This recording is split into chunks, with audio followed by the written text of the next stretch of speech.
Welcome to a meeting of your Planning Commission, the official local planning agency for the cities of Tampa, Temple Terrace, Plant City, and unincorporated Hillsborough County. The Planning Commission provides innovative leadership and long-range vision that contributes to the creation of a thriving, prosperous community that offers opportunity, fairness, and choice in how we live, move, learn, work, and play. For more information about the Planning Commission, please call 813-272-5940. Follow us on social media or visit our website at planhillsborough.org.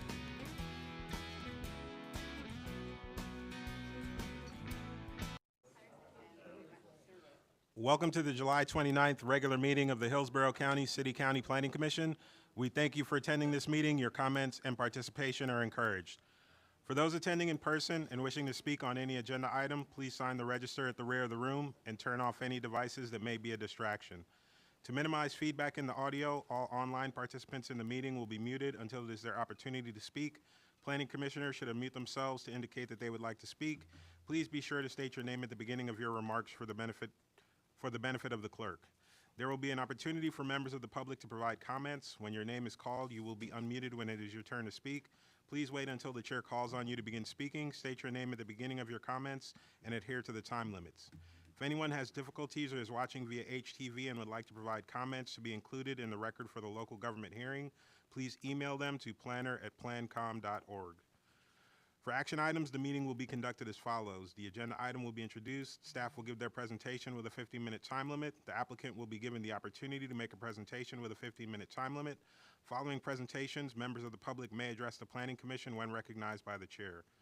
Public comment will be heard for 3 minutes per person. The applicant will be afforded a 3-minute period for rebuttal response. Planning commissioners will ask questions. Public comment will be closed. Then upon a motion, a second, and discussion, a vote will be taken. That introduction, I'd like to ask you all to join me in the invocation and the Pledge of Allegiance. All please rise. Heavenly Father, we come before you today with praise for your mighty power and guidance. We thank you for this day and thank you too for the many blessings in our lives, for our great country, and for the opportunity to live in freedom.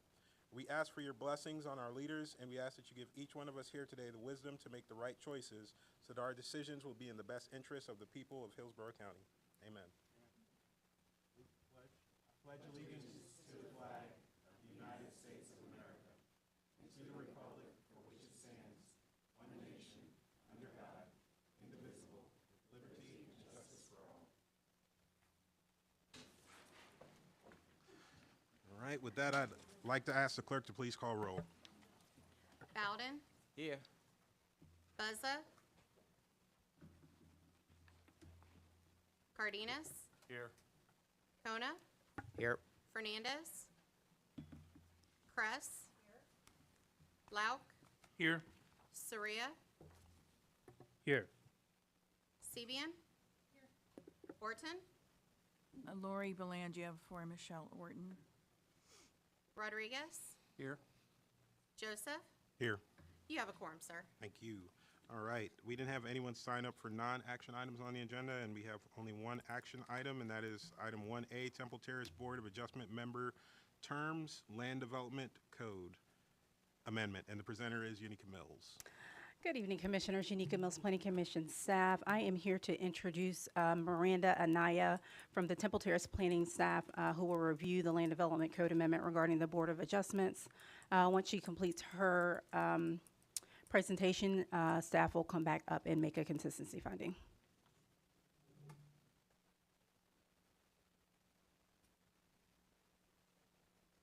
Good evening, Commissioners. Miranda Anaya, City Planner with the City of Temple Terrace. Tonight I have a short presentation for you. The city is seeking an LDC amendment to change the term limits for our Board of Adjustment members.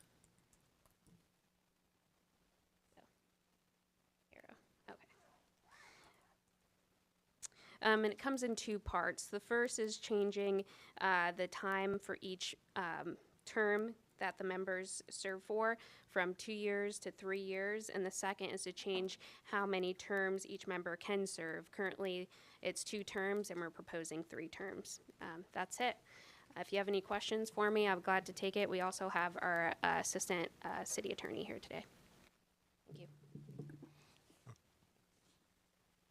And with that, Planning Commission staff finds that, or recommends, excuse me, that the proposed Land Development Code text amendment be found consistent with the goals, objectives, and policies of the comprehensive plan, which speak policies 8.5, 8.5.3, and objective 8.5, which speaks to all development approvals having to be consistent with development regulations as well as the comprehensive plan. This concludes my presentation. Thank you. We didn't have anyone sign up in the public comment for this item, so I will turn it over to commissioners for questions, comments, discussions. Not seeing any lights, then I'll go ahead and close the public comment on this item and open it up to motions from the commissioners. Yes, Commissioner I'll Kress. make a motion. Let's see. I just need to get the number, sorry. I'd like to recommend consistency with the Temple Terrace Comprehensive Plan for, is there a number? I don't think there's a number, no, Oh, okay. yeah. Okay, for the Land Development Code Text Amendment, Chapter 12, Section 12-72A of the Land Development Code Board of Adjustments. Second.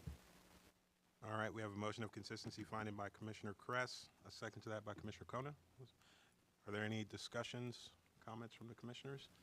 Not seeing that, will all signify their agreement by saying aye. Aye. Aye. Those opposed? Motion carries unanimously. All right, that was our only agenda item for the regular meeting, so I will adjourn the regular meeting, 5:38, and take us right into our public hearing. Welcome, everybody, to the July 29th, 2024 public hearing of the Planning Commission on Hillsborough County Comprehensive Plan Amendments. We thank you for attending this meeting. Your comments and participation are encouraged. For those attending in person and wishing to speak on any agenda item, please sign the register at the rear of the room and turn off any devices that may be a distraction. To minimize feedback in the audio, all online participants in the meeting will be muted until it is their opportunity to speak. Planning commissioners should unmute themselves to indicate that they would like to speak. Please be sure to state your name at the beginning of your remarks for the benefit of the clerk. There will be an opportunity for members of the public to provide comments. When your name is called, you will be unmuted when it is your turn to speak. Please wait until the chair calls on you to begin speaking. State your name at the beginning of your comments and adhere to the time limits.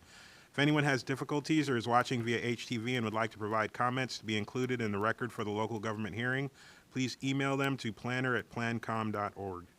For those who are not familiar with our process, the meeting will be conducted as follows. The agenda item will be introduced. Staff will give their presentation with a 15-minute time limit. The applicant will be given the opportunity to make a presentation with a 15-minute time limit. Following presentations, members of the public may address the Planning Commission when recognized by the chairman. Public comment will be heard for 3 minutes per person. The applicant will be afforded a 3-minute period for rebuttal or response. Planning commissioners will then ask questions. Public comment will be closed. Then upon a motion, a second, and discussion, a vote will be taken. To all participants, please note that tonight's hearing concerns proposed changes to the comprehensive plan. Presentation should not include matters related to zoning applications and site plans that are not before the commission. Zoning conditions are not relevant to the plan amendments and may not be considered by the Planning Commission. The Planning Commission's purview in making a recommendation is limited to consistency or inconsistency with the comprehensive plan. With that, I'd like to ask the clerk to please call roll.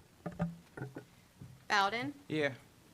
Beza, Cardenas, Kona, Here. Fernandez, Kress, Lauk, Here. Soria, Here. Sabian, Orton, Lori Belangia for Michelle Orton. Rodriguez, Here. Joseph. Here. You have a quorum, sir. Thank you. All right, our first action item is 2A, HCCPA 24-20 comprehensive. Oop, before I do that, I need to make an announcement about HCCPA 24-25 was continued to the October cycle, so we won't be taking action on that item tonight. If anybody's here for that, you don't have to sit through all this stuff. So just to let you know, it will be continued to the October cycle. All right, now with that announcement made, back to action item 2A, HCCPA 24-20, Comprehensive Plan Map Amendment 16011 North Nebraska Avenue, and the presenter is Carla Llanos. Carlianos with Planning Commission staff. This is HCCPA 24-20, located at 16011 North Nebraska Avenue. It's a privately initiated small-scale comprehensive plan amendment on approximately 2.11 acres in size. The request is going from residential 4 to suburban mixed-use 6. This is a general location for the subject site. It's within the urban service area and located within the Lutz Community Plan. Now, here is an aerial of the property. The site is outlined in pink. The blue dotted line indicates the Tampa service area, and that blue solid line is for the urban service area boundary. Now, the site is located just north of Nebraska Avenue and Interstate 75 and south of Hannah Road. It is within the FEMA Flood Zone X, and it currently has light industrial uses on the side. There are single-family uses to the north and east across I-75 and a group home and mobile home park to the west. Next we'll have is site visits pictures. So this is a picture of looking towards the subject site from North Nebraska Avenue. And then here it is looking east from the subject site towards the North Nebraska Avenue as well. And here we're looking west. And then this is a picture looking east directly from Hannah Road, which is kind of, the subject site is out of the frame over to the right. And then the subject site has a current adopted future land use of residential 4. As you can see on the map, residential 4 is kind of bordered by Interstate 275. You'll see it going down to the south, and then you'll also see it over to the west of North Nebraska Avenue. Now, you do have a little small segment that kind of follows Interstate 275 over to the northeast. And then just north of the property, you'll start to see that has residential 1 and then residential 2 a little bit further up. Now, overall, the applicant is requesting to change the future land use category to suburban mixed use 6. As you see again on the map, there's really no suburban mixed use 6 in the area. You do have a little bit of higher density, like of a jump up to office commercial 20, which is a little bit more southbound. It's right at the cutoff point where the North Nebraska and 275 meet. So as you can see, the big red blob on the south. Now, under the existing potential impacts, you can achieve up to 8 dwelling units or 91,000 square feet of non-residential use. Under the proposed, you can achieve up to 12 dwelling units, and it becomes a tiered process for non-residential. So you do have at 0.25 floor area ratio, you can achieve up to 91,000, same as the under existing. However, that's more for neighborhood uses. And for 32,000 square feet of non-residential use or 0.35 FAR, you can achieve retail uses or office uses. Research corporate parks, and then for the 0.50 floor area ratio, which gives you about 45,000 square feet of non-residential use, you can achieve light industrial uses. So overall, the proposed amendment does result in an increase in density, and it does introduce some suburban scale commercial and industrial uses. Now, we transmitted this request to surrounding agencies. We didn't have any formal objections. We had some comments from public schools and community infrastructure planning, more of, we're going to review this in detail at a later stage of development. Reviewed it for consistency with the urban service area and the relationship to the future land use map and some of the future land use categories. We found it consistent with all of those policies. And we also found it consistent with the neighborhood community development policies, community planning, and the Lutz Community Plan. One of the main reasons is because of its unique location of the property and how it's bordered by 275, it seems more of a proper placement. Having solid residential in this location wouldn't really meet the criteria between compatibility and a very high traffic highway. So. Overall, Planning Commission staff recommends that the proposed map amendment be found consistent with the goals, objectives, and policies of the unincorporated Hillsborough County Comprehensive Plan. And I'm glad to answer any questions. Did the applicant have a presentation?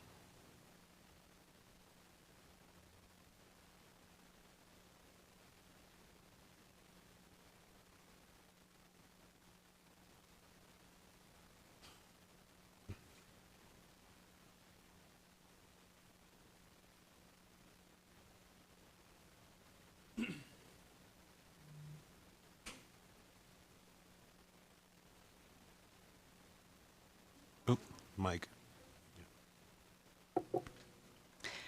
Good evening, Mr. Chairman and Commissioners. My name is Tu Mai of HT Mai Inc. Office address is 14031 North Del Mabry Highway, Tampa, Florida 33618. I'm here representing the applicant, Outfront Media. The case in front of you tonight is HC CPA 24-20.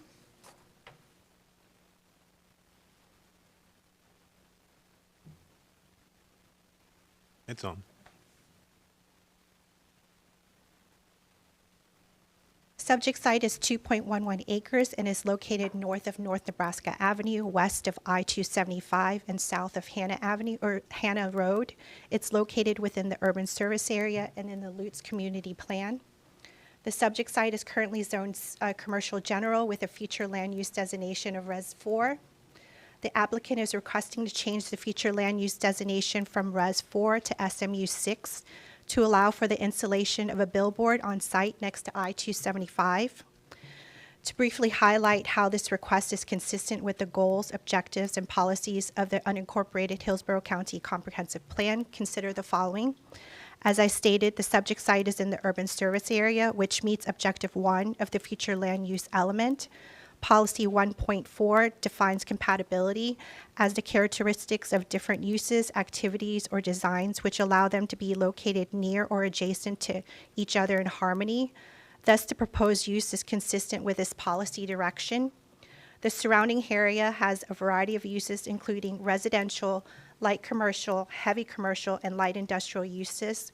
It is compatible with Goal 17 and Objective 17-1 with the surrounding development pattern, and therefore meets the intent of the policy direction. In addition, the subject site is in a unique area which contains a mixture of residential and non-residential future land use designations. Light industrial uses are directly east and further south on North Nebraska Avenue. Office Commercial 20 is immediately south of I-275. The CSX Railroad is west of the subject site, and further west is the residential 4 uses such as the Renaissance, a senior living community that had no objection to this request. As I stated, the subject site is zoned CG and has an existing commercial build-out. Therefore, there's no effect on intensity or density. To conclude, we received no objections from the review agencies. We concur with staff's findings. The request to change from Res 4 to SMU 6 is compatible with the surrounding area and consistent with the future of Hillsborough County Comprehensive Plan. We respectfully request the Planning Commission's recommendation to be consistent. Thank you to the Planning Commission staff for their findings and recommendation, and thank you to the Planning Commission Board for your time and consideration. Thank you. All right. We did not have anyone sign up in the public comment on this item, as far as I can see. So, oh, did we get the sheet from the back of the room? Let me make sure. Hang on a second. Make sure no one in person signed up to speak on this item.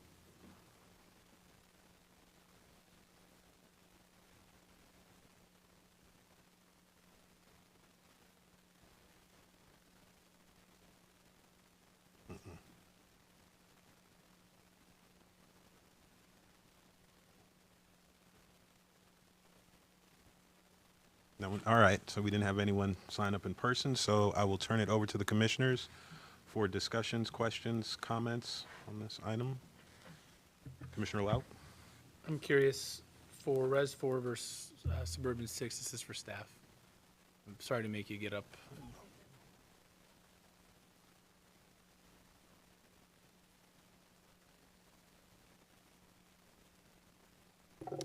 Yeah, well, What are the different height limitations? height is usually reviewed at the rezoning stage. That's more of a site development issue.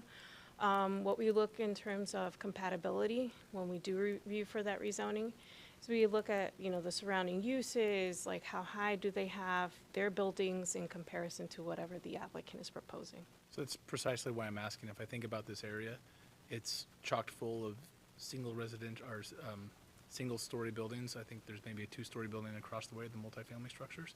And the Suburban 6, as the applicant called out, allows for billboards right there. So I'm wondering how, from a compatibility standpoint, how that would make sense. Now, this hasn't been fully corroborated by, development services. We don't have a companion rezoning with that at this point. But from the historical instance, we've seen that there is an existing billboard on the site. At the time when we come in, obviously, and review the rezoning or any type of major modification to that existing zoning, we would obviously look into whether or not this is already a grandfathered use, or if it's non-conforming to, obviously, the district.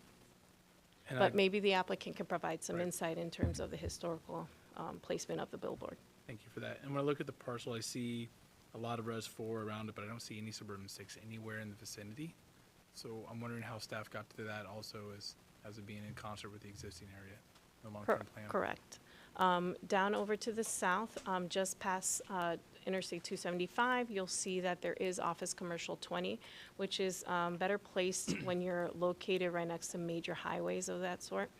The access to the property is limited. It's right off of Hannah, but it's right at the entrance, so it's not deep within a neighborhood, et cetera. And there are surrounding uses that have already been established as such.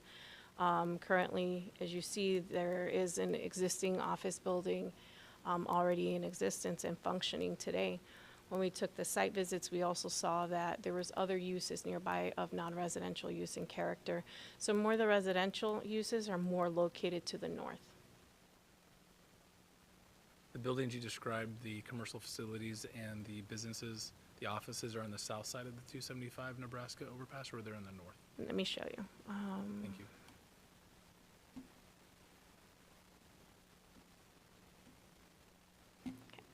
So here is obviously the subject site. So you do have non-residential uses over here to the east. And then the residential uses are located off of Hannah, so they're kind of internal. Here directly, we saw some other non-residential uses nearby. It looked like they were doing some type of storage. We couldn't corroborate that again because we're not at that stage. It would have to wait until the rezoning. We know that right across over by Hayes, that look like some other uses as well. So, and then unfortunately, it's not big enough. Maybe it's in your packet. You'll be able to see a larger aerial, and you'll see that over to the south, exactly the same, bordering 275 and Nebraska Avenue, you'll see non-residential uses of higher intensity as well. Okay. As I think about that area and I drive north on Nebraska, as you pass 275, as it exists today, it's a nice demarcation between primarily a lot of businesses from the Walmart there that's at that corner and the Culvers. And as you get past that 275, it becomes more residential. So I worry about taking a residential 4 plan and moving it out of there. Can you tell me what's to the north there on Hayes Road, please? And this one, let me see here. Let me grab my notes. Nursing home. Thank you. Is it a nursing home? Thank you. It is. I'm just trying to visualize. I literally drive by this every day, and I'm having trouble visualizing it. But I do know that 275 Nebraska overpass really kind of works as a buffer between, well, what I'll call it, commercial uses, and then the flip to residential until you get further north up to that Publix area. Okay. I'll let you sit. I apologize for getting you up and down multiple times. And this is the picture that I was talking about, like over to the east side. You'll see that there's other non-residential uses there nearby. Thank you. Commissioner Kress? Just really, I think, a comment, not a question. I'm surprised this was zoned residential in the first place, right next to, the interstate, and it's a small parcel, and. Yeah, we wondered that too. We were talking to Development Services about the historical context, and they noted that it was like that previous to any of those changes. But again, we can't really fully review it in detail until that rezoning comes in. Maybe the applicant has some historical background that they can provide in terms of how that billboard actually became about. Commissioner Laut? I agree with Commissioner Kress. I think it is odd that it was a residential 4 to this point. I question the suburban 6. Thank you. All right. Are there any other comments, questions from the commissioners? I am not seeing any, so I will go ahead and close the public comment on this item and open it up to motions from the commissioners. Commissioner Kona? Yeah, motion to find HCCPA 2420 consistent with the comprehensive plan. All right, a consistency finding by Commissioner Kona. Commissioner Surya? I'll second the motion. All right, we have a motion of consistency finding by Commissioner Kono, a second to that motion by Commissioner Soria. Are there any other questions or comments from the commissioners? Not seeing any at this time, will all signify their agreement by saying aye. Aye. Aye. Those opposed? Nay. All right, that's one opposed, Commissioner Lauk, and 1, 2, 3, 4, 5, 6, 7 in agreement with. So motion carries as consistent. All right, next up, we have item 2B, HCCPA 24-21 Comprehensive Plan Map Amendment, 9317 Gibsonton Drive, and the presenter is Jillian Massey.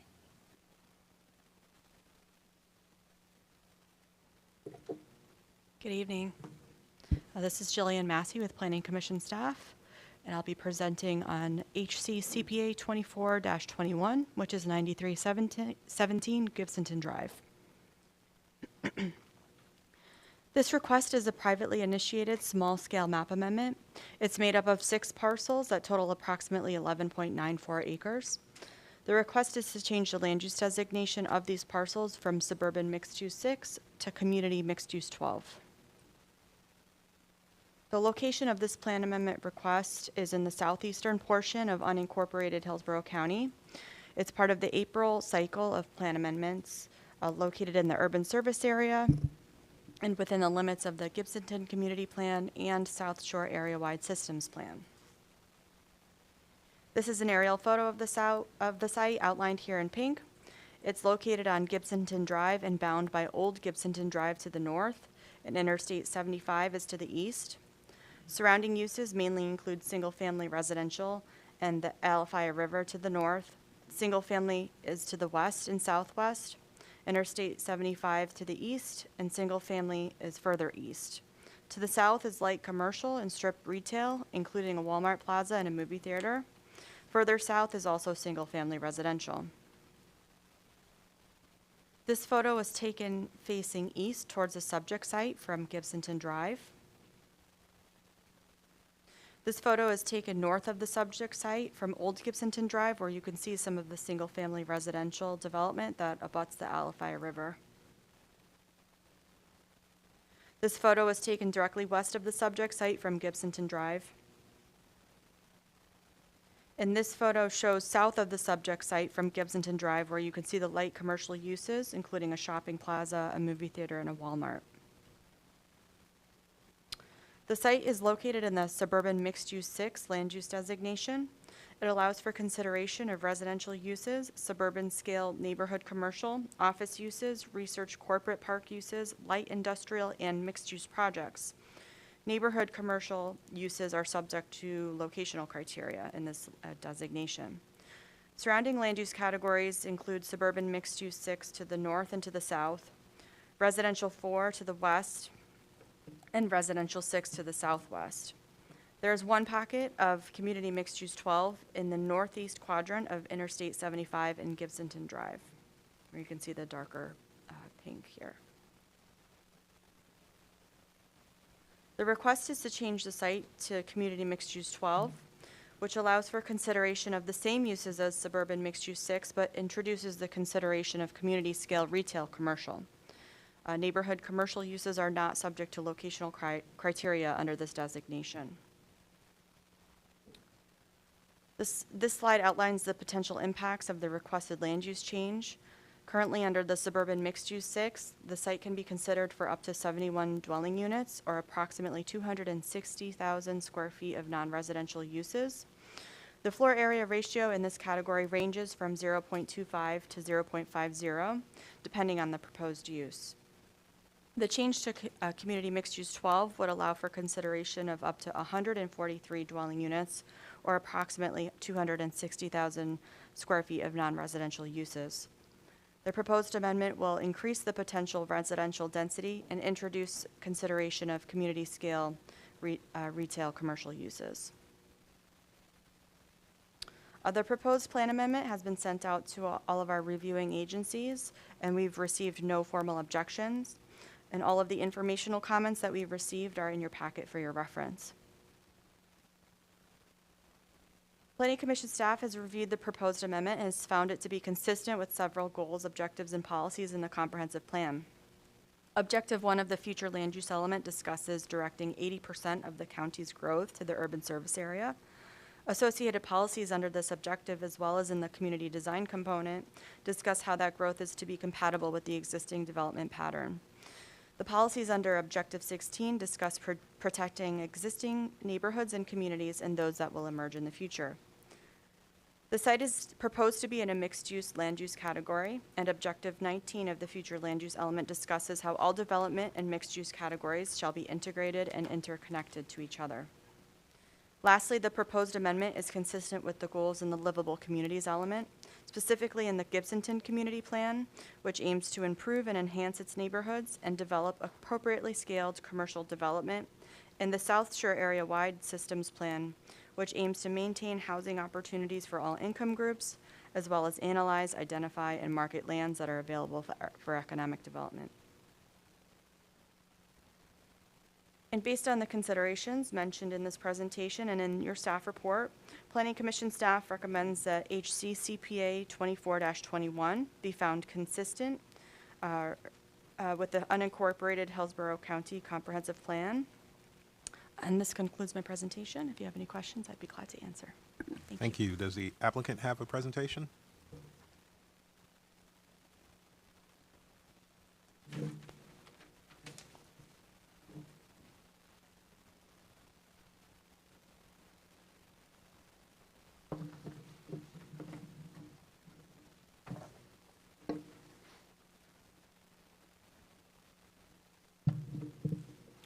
Thank you, Ms. Chairman and Ms. Massey. Todd Pressman, 200 2nd Avenue South, number 451 in St. Petersburg, Florida. Your staff has done a very comprehensive, close look at this site. We're very glad to have their support. What I do want to also make you aware of is, per the direction of the Planning Commission, to hold a community meeting, which we did. I'm glad to bring forward to you an email from Michelle Pineda on behalf of the Alafaya River Estate community. We could put that up, please. Thank you. I met with the community. This email is dated, well, it was approximately a month or 6 weeks ago. And when we first met with the community, they had concerns. And we were able to go back to the drawing board and really make some significant changes, which we are glad to bring back to the residents. And at the meeting, we're about 9 or 10 residents. We are very glad that we're able to meet their concerns and their objections completely, as we understood them. And they went ahead and sent this email, and I've been in touch with Michelle, where she states, "We're glad to see you address the environmental concerns from our perspective. I spoke with a number of neighbors, and for the most part, we are pleased with the revisions made to the plan, particularly the removal of the residential use component. As we stated in our comments, we feel professional office is a better space." They also raised some concerns about screening, which we also, I won't go into detail, but we did address for them pretty substantially. I will also make you aware that the transportation analysis that's required to be submitted along with the comp plan application does result in a reduction of trips of 679 trips, which is pretty significant. And those are some of the changes that have been brought forward. So with that, I won't belabor a lot of the points that your staff did. Clearly, they have made a finding that the site is compatible, it's cohesive. They note that many of these types of uses already exist surrounding the site, that it's appropriate from a land use perspective, and it allows for a gradual transition in intensity as one travels from Gibson Drive going west-east toward the interchange. And obviously, abutting the I-275 ramp and across the street that you saw the mall, there are very, very intensive uses in the immediate vicinity. So with that, we appreciate your consideration and happy to answer any questions you might have. Thank you, Mr. Chairman. Thank you. All right. We had 2 individuals sign up for the public comment on this one. I have Oma Holly. Did you want to speak?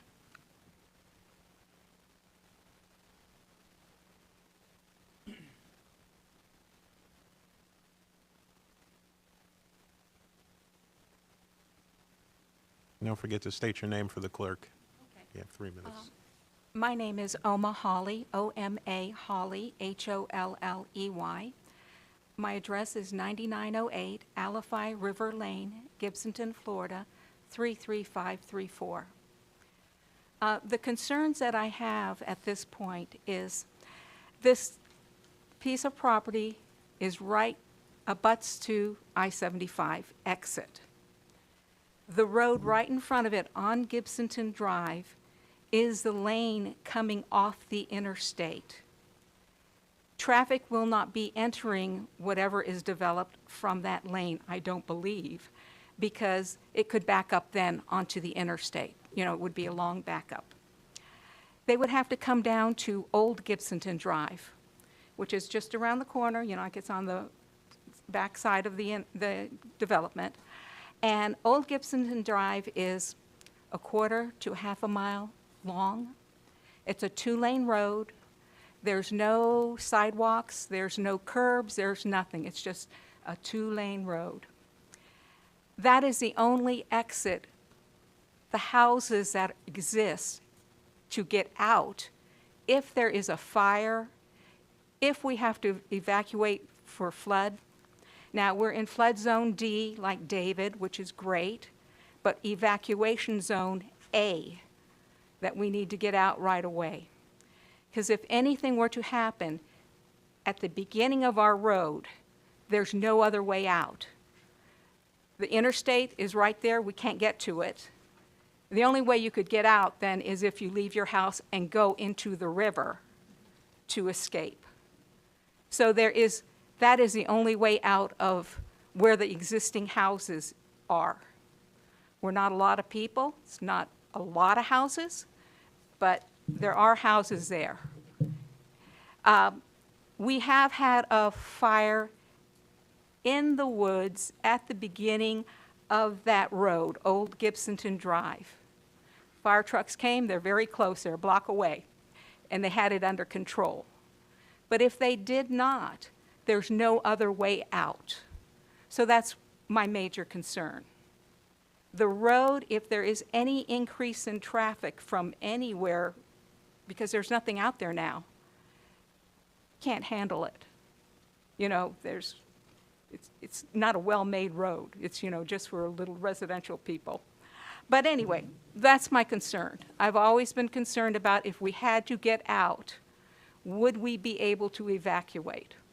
Whether it's from fire, whether it's from flood, you know.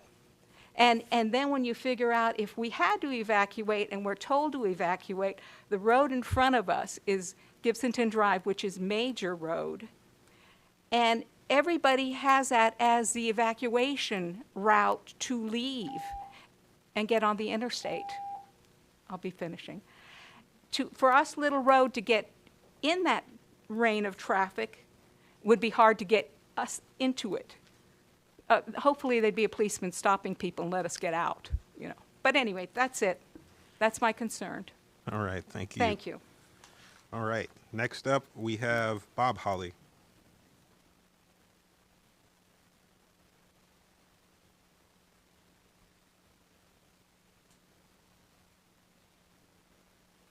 Hello, my name is Robert Hawley, 9908 Alafai River Lane, Gibsonton, Florida, 33534. I'm not so much concerned with leaving. I figure I'll go down with the ship. But my concerns are just the density of anything in there. It's one road. Most people are on multiple acres. We have a little neighborhood that's been subdivided, and we're on 1/3 of an acre lots. And we've already got an apartment condominium type of deal to, I guess, the west of us that's been approved. But what those people did is they got approval to change it, but they don't have any plans to build. They're trying to sell. They wanted it rezoned basically to get the price up to sell it. They still haven't sold it. That was about 2 years ago. And everything that happens in there increases density, really. And I consider the density, it's a very rural little spot. I mean, sure, it's off of Main Drive and across the highway. is a Wally Mart and stuff, and a theater. But when you go down Old Gibsonton Drive, it's like old Florida. Bunch of trees with moss hanging and stuff. No big businesses, no big buildings, no high density, and mainly the people live on the river, the big expensive houses on the river. And then there's our little neighborhood, and then there's this approved condominium project. I just worry about density. Anything to do to keep density down in there, the better. I don't mind this gentleman's plan. I just hope it's built. Well, what I'm afraid of is just like the people next door, you know, it won't be built. The density will have increased to 12, and the next guy that comes along is going to want to do something else with more density, which is always the plan, you know. Part of the reasons these guys are asking for 12 is that guy got 6. Well, the next guy might want 24. You know, it's a rolling ball. Thank you. Thank you. All right. I think that is all we had signed up for the public comment on this one. So with that, I will turn it over to Mr. Pressman. Any responses, comments? Thank you, Mr. Chairman, and thank you, Hollies. We always appreciate citizens coming down. Just to remind you, we met with a larger number of citizens who are immediately abutting, who I've communicated to and shown you are in support of the request.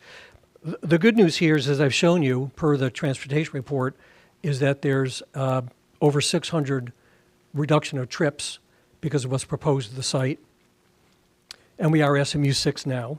And of course, many of the issues that the Hollies brought up are all issues that will be determined way far down the road, site planning, permitting, those sort of things. Although we highly respect their request or their comments, and we'll continue to work with them and see if we can allay their concerns. With that, we appreciate your attention. Thank you. Thank you.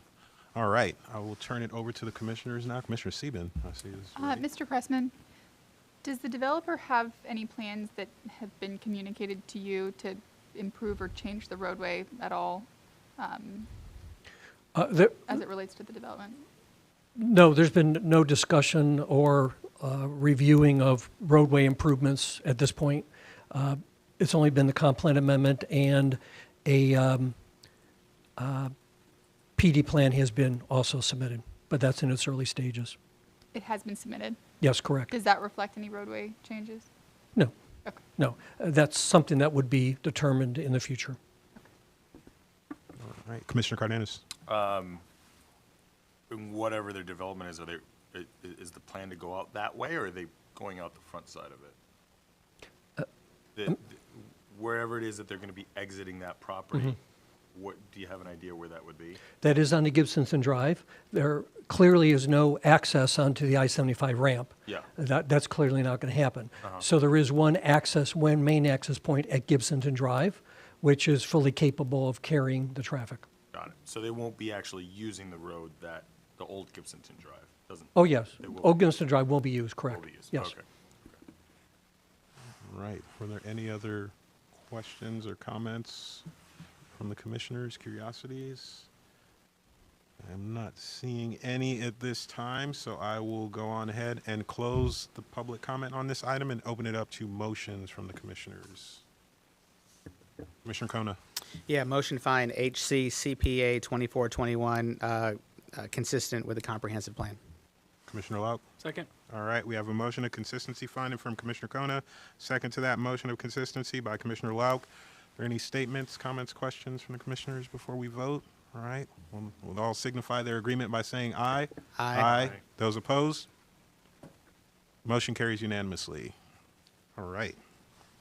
Next up, we have item 2C, HCCPA 24-22, Comprehensive Plan Map Amendment, 421 West Dr. Martin Luther King Jr. Boulevard, and the presenter is Carly Llanos.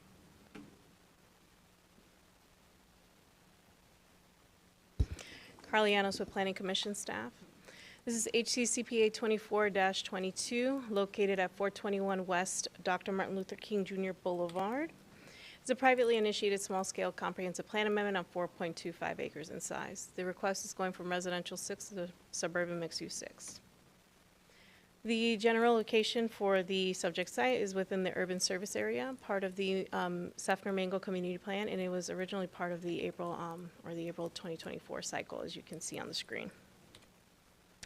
Now, the area of this subject site is generally located east of Parsons Avenue, north of Dr. Martin Luther King Jr. Boulevard, and west of Kingsway Road. The subject site is currently vacant, and the surrounding area is characterized by a mix of single-family, two-family, heavy and light industrial, and light commercial uses as well. You do have some scattered agricultural uses still remaining. However, the area is predominantly light commercial and single-family use. The light commercial areas can be found north and south of Dr. Martin Luther King Jr. Boulevard, and single-family use is found about 3 local streets to the north, moving from the light commercial use. Now, we took a site visit to the property. This is facing west on the property towards Dr. Martin Luther King Jr. Boulevard. This is facing northeast and just adjacent to an oil change shop over to the east that you can't see on the screen, but you'll see it in the next picture. This is facing northeast, which shows the existing oil change shop use. And then, of course, this is facing east as well, towards Dr. Martin Luther King Jr. Boulevard. Now, the current adopted future land use is residential 6. As you can see, that residential 6 kind of is just south of Dr. Martin Luther King Jr. Boulevard. You do see some other type of future land use categories, such as residential 9, which is just west of Parsons Avenue. And then north of Dr. Martin Luther King, you do have a segment that's residential 6, but then it transitions into residential 4 future land use category. Now, the proposed is going to suburban mixed-use 6. So as you can see on the screen, there's no suburban mixed-use 6 within the vicinity. You do have a higher density, though. Residential 9 is previously stated, which is west of Parsons Avenue. That's about as similar as you can get towards the amount of density-wise. The uses are still going to remain, some of them residential. You have some commercial neighborhood uses, and it does allow for the introduction of light industrial uses. Now, under the potential or the existing impacts, you can achieve 25 dwelling units or 46,000 square feet of non-residential use. When you go over to the proposed SMU 6 category, you're looking at 25 dwelling units or 46,000 square feet of non-residential use under the 0.25 floor area ratio, which is the same as the existing. But then you have 2 other categories, which gives you 0.35 floor area ratio for research corporate parks, et cetera, and we're looking at 64,000 square feet of non-residential. And you also have the capability of reaching up to 92,000 square feet of non-residential use under 0.50 FAR. It's for light industrial uses. So overall, that proposed amendment will increase the non-residential intensity and introduce consideration of light industrial uses and mixed-use developments.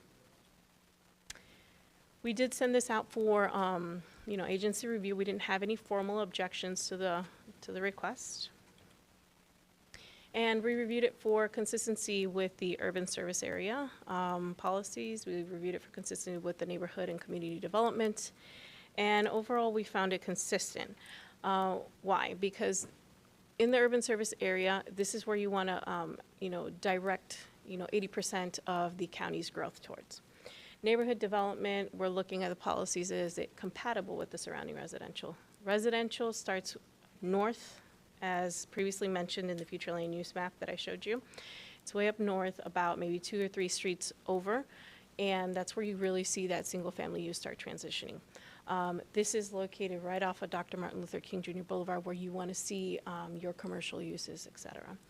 Now, when we looked at the Sefner Mango community plans, we did find that it was consistent also with that character about designating commercial uses in appropriate locations, and this is one of them. So overall, Planning Commission staff recommends that the proposed map amendment HCCPA 24-22 be found consistent with the goals, objectives, and policies of the unincorporated Hillsborough County Comprehensive Plan, and I'll be glad to answer any questions. Thank you. Does the applicant have a presentation?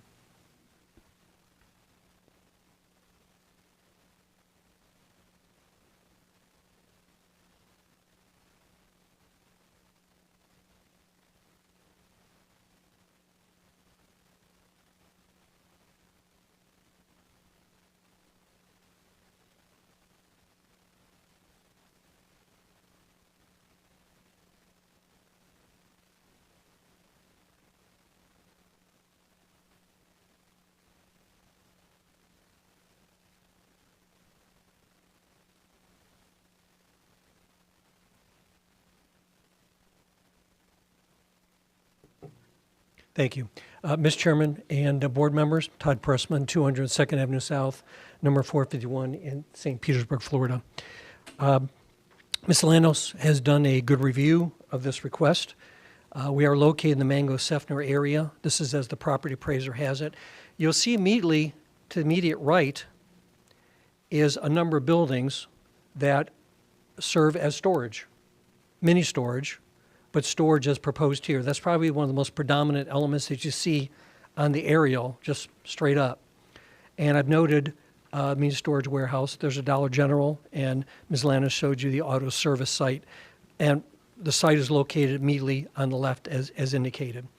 Martin Luther King is a major arterial carrying 20,400 vehicles per day in 2020. So it is a major roadway where you would expect to find a use of this nature. Ms. Lanos showed you similar photos here. This is the use next door. And this is the site. Zone CG next door, and you'll see that there's a good commercial element of zoning. And clearly along the corridor is a very clear and very precise commercial element, which you would expect to see along the arterial. But per the zoning map, that shows that very well. Now, to the rear is what I would call a buffer. I'm not really sure what would become of this property because it looks a little bit landlocked and looks a little bit small for residential. So I call it a buffer, as it would serve, we believe, to the residents to the rear. What I do want to make you aware is that, as directed by the Planning Commission staff, we held a community meeting, and we did notice 54 individuals at a 500-foot radius. And we had a huge group of 2 people show up. Thank you. Who actually are very nice folks. They're 2 women who lived in the homes to the rear. And they communicated verbally that they had no opposition. They thought it was fine. And that the other use is currently there. Don't have anything in writing, but that was the result of the meeting. And again, we sent out 54 notices, and that's the only result. I'm not aware if anyone's here today. My understanding, at least when I last checked, there were no emails or letters in opposition that I'm aware of. Here it is again. And the notice area. So I wanted you to see that we noticed quite a large area on behalf, well, not behalf of the Planning Commission, but the direction of the Planning Commission, and had a really good response. Now, Ms. Lanos may disagree with me, and quite frankly, this is a little bit in process, but under SMU 6, as Ms. Lanos indicated, there's different grades of FAR, and as we've had some discussions, there could be or would be consideration of aesthetic elements to be permissible at the higher FAR. So we did submit into the record a number of elements, which includes a really nice roof line around the whole building, faux windows. This would fall under 2E under your suburban, under SMU 6 category for light industrial uses. We are proposing a 30-foot buffer adjacent to residential zoning and or use, and that existing forestation stay in place. Because when you look at the site, you see that it is very well, actually, many times beyond what would be required under zoning. That's just under the straightforward zoning code, not a plan, just the code. And the forestation is many times higher, many times thicker. So with that, Ms. Lanos, we think, made a presentation to you, and we appreciate your consideration and happy to answer any questions you might have. Thank you, Mr. Chairman. Thank you. All right, yeah, I think Ms. Llanos has something to say. All right, so Planning Commission staff, there has been an error on the PowerPoint, so you do have a consistency finding on the PowerPoint, but the actual backup says inconsistency. And one of the major reasons why, I'll point it out. Wrong one. Yeah, the staff finding on this was inconsistent. The PowerPoint was made in error. Yeah, because of the last slide, it has the consistency finding on there. So again, one of the main things that we were pointing out is the difference in, obviously, the tiered system between the FARs. And then 2, you do have residential uses to the north. So though that, you do have a higher density like residential 9 nearby, which is off of Parsons, suburban mixed use 6 does introduce that light industrial use that's kind of like incompatible with the surrounding uses, specifically to the residential over to the north. So that's kind of like the justification that you'll see in your packet is for the inconsistency finding.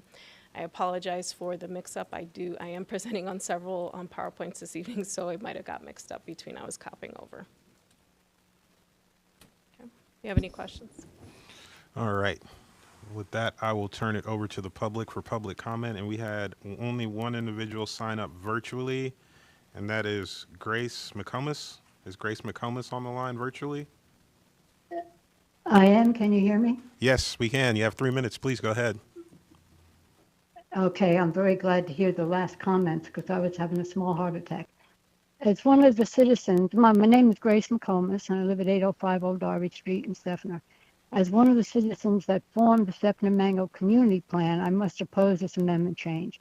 It is clearly stated in our community plan that any light industrial uses are not permitted in the urban service area east of County Road 579. That was a part of the comprehensive plan, and we adopted that language into our plan. Industrial uses are clearly a potential occurrence in this amendment change, as the biggest difference in the current use to the increased SMU 6 request is the light industrial aspect. Our community plan states industrial be directed between County Road 579 and I-75 on both Martin Luther King Boulevard and Highway 92. The Planning Commission has stated the change is inconsistent. And as a citizen, I want to keep the Steffner Mango community goals and strategies as they are stated in the community plan. Why else do we have community plans? And why do we have planners and a planning commission if their hard work and decisions are not used for you to make informed decisions? Quality of life and compatibility for existing property owners used to be a stated concern for the county. I'm hoping it still is. Thank you for this opportunity to protect my community. Thank you. All right. That's all we had signed up for the public comments. So I'll turn it over to Mr. Pressman for some responses.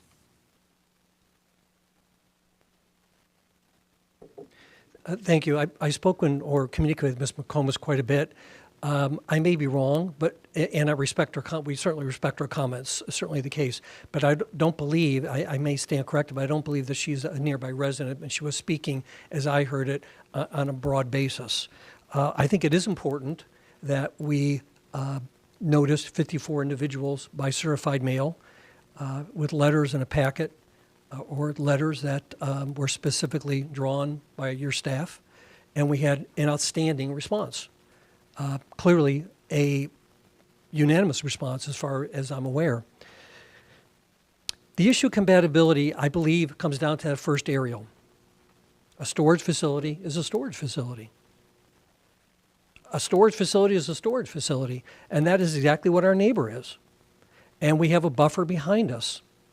And we're located on a major arterial roadway that carries a tremendous amount of traffic next door to an auto repair center. Our personal opinion is we consider that compatible. And we haven't heard any objections from anyone in the immediate vicinity who had a concern in regard to that.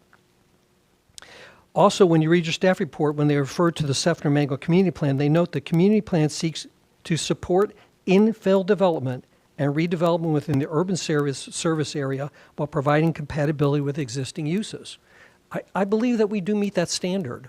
I think that's straightforward. I think that's pretty clear. So with respect to the citizens' comment that we had, and Ms. Lanos and the staff, we appreciate your consideration. Happy to answer the questions you might have. Thank you, sir. All right. So I will turn it over to our commissioners now for discussion items. Commissioner Lau. Question for staff and or the applicant. I'm wondering if, I think back to the first application we heard tonight, and we were moving from residential 4 to suburban 66, in that instance along a major artery, and here we have a similar concept, residential 6 to suburban mixed use 6. they're very similar in scope and scale, and the one thing they do have in common is the major artery, and this one also has uses that are currently being employed around it. So on its face, I don't think the applicant's request is unreasonable, so I'm wondering if we can dive a little bit deeper, explain, like, with the lack of residential that's in that area. So let me back up, sorry. So I don't have a problem with the residential 6 as it sits today. Potentially, the mixed-use 6 could cause a concern. So I'm wondering if there have been less intensive applications that were considered, number one, and then number two, can you kind of walk me through why this one is being denied? Because I'm not quite clear the differences in the two applications.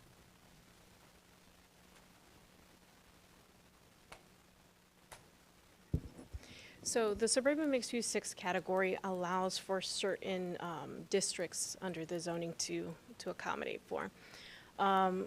You know, the major justification that the applicant was using was there's already a light industrial use over to the east. However, that in its entirety, we don't consider it light industrial. We actually consider it some type of retail or commercial use. What would allow for light industrial is that concept of open storage that we review at the rezoning stage. So by allowing a suburban mixed-use 6 could potentially allow and open the door for some open storage uses, which are more intensive uses that we don't want to see in that area, specifically since it doesn't align with the community plan. Now, given the proximity of the residential, because it's bordering the property over to the north, we really can't look at site-specific planning at this point in time, because again, it's more for the rezoning stage. We don't know for sure what kind of buffering they're going to provide, if it even at all can be mitigated whatsoever. So again, and I can give you a visual so you guys can see it as well.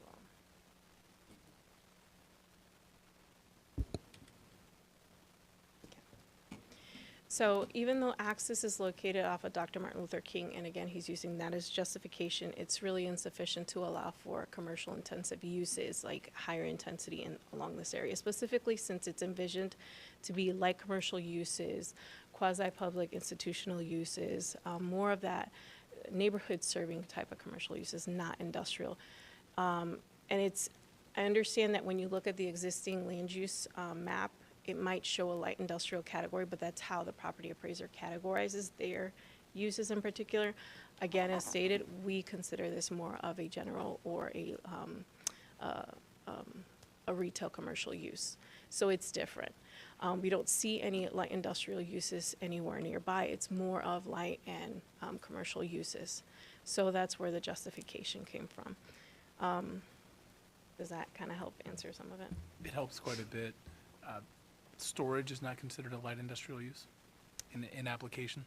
Well, when we review it, so we have a provision under the SMU 6, you can achieve a FAR of 0.50 if you do building and site enhancements, but that, again, that's reviewed at the rezoning stage. So when we look at it, we're looking at it from a general standpoint. We're introducing light industrial uses, and that can mean anything. So that's... Right, that's the key. All right, thank you. Yep. Commissioner Sieben? So I had a couple. So you said it was the community overlay that was that named it inconsistent, or is that? I'm sorry, and that was what the public comment was saying as well. So the Sacramento Community Plan has policies in place where it wants to see commercial uses specifically placed.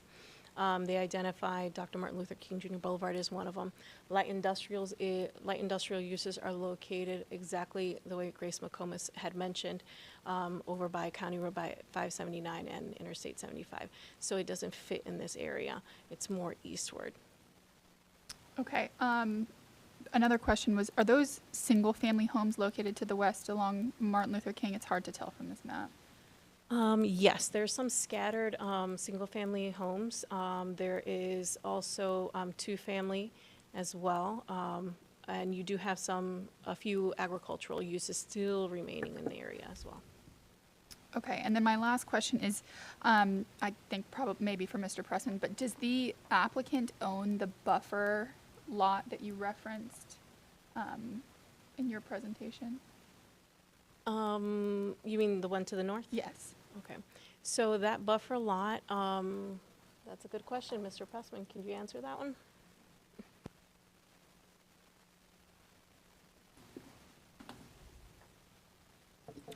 No, the applicant does not. The applicant does not own that strip. I've looked at it very closely before I personally call it a buffer. I think it's going to be very difficult to be anything but. But no, the applicant does not own it. Okay, and is it owned by, do you know if it's owned by the county or if it's just a private party? My memory from quite a while ago is I looked it up and it was individually owned. Okay, thank you. Commissioner Kona. Yeah, did I hear wrong, or did you mention a policy that would, not for you, Mr. Pressman, for staff, that would find this consistent?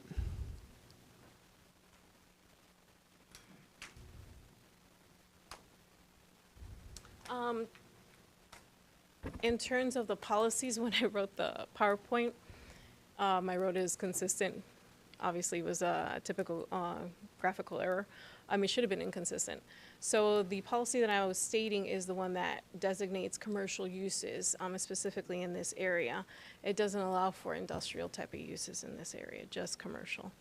So that's what we're looking at. There's a huge difference between light industrial and open storage versus having, obviously some type of, enclosed structure or a building.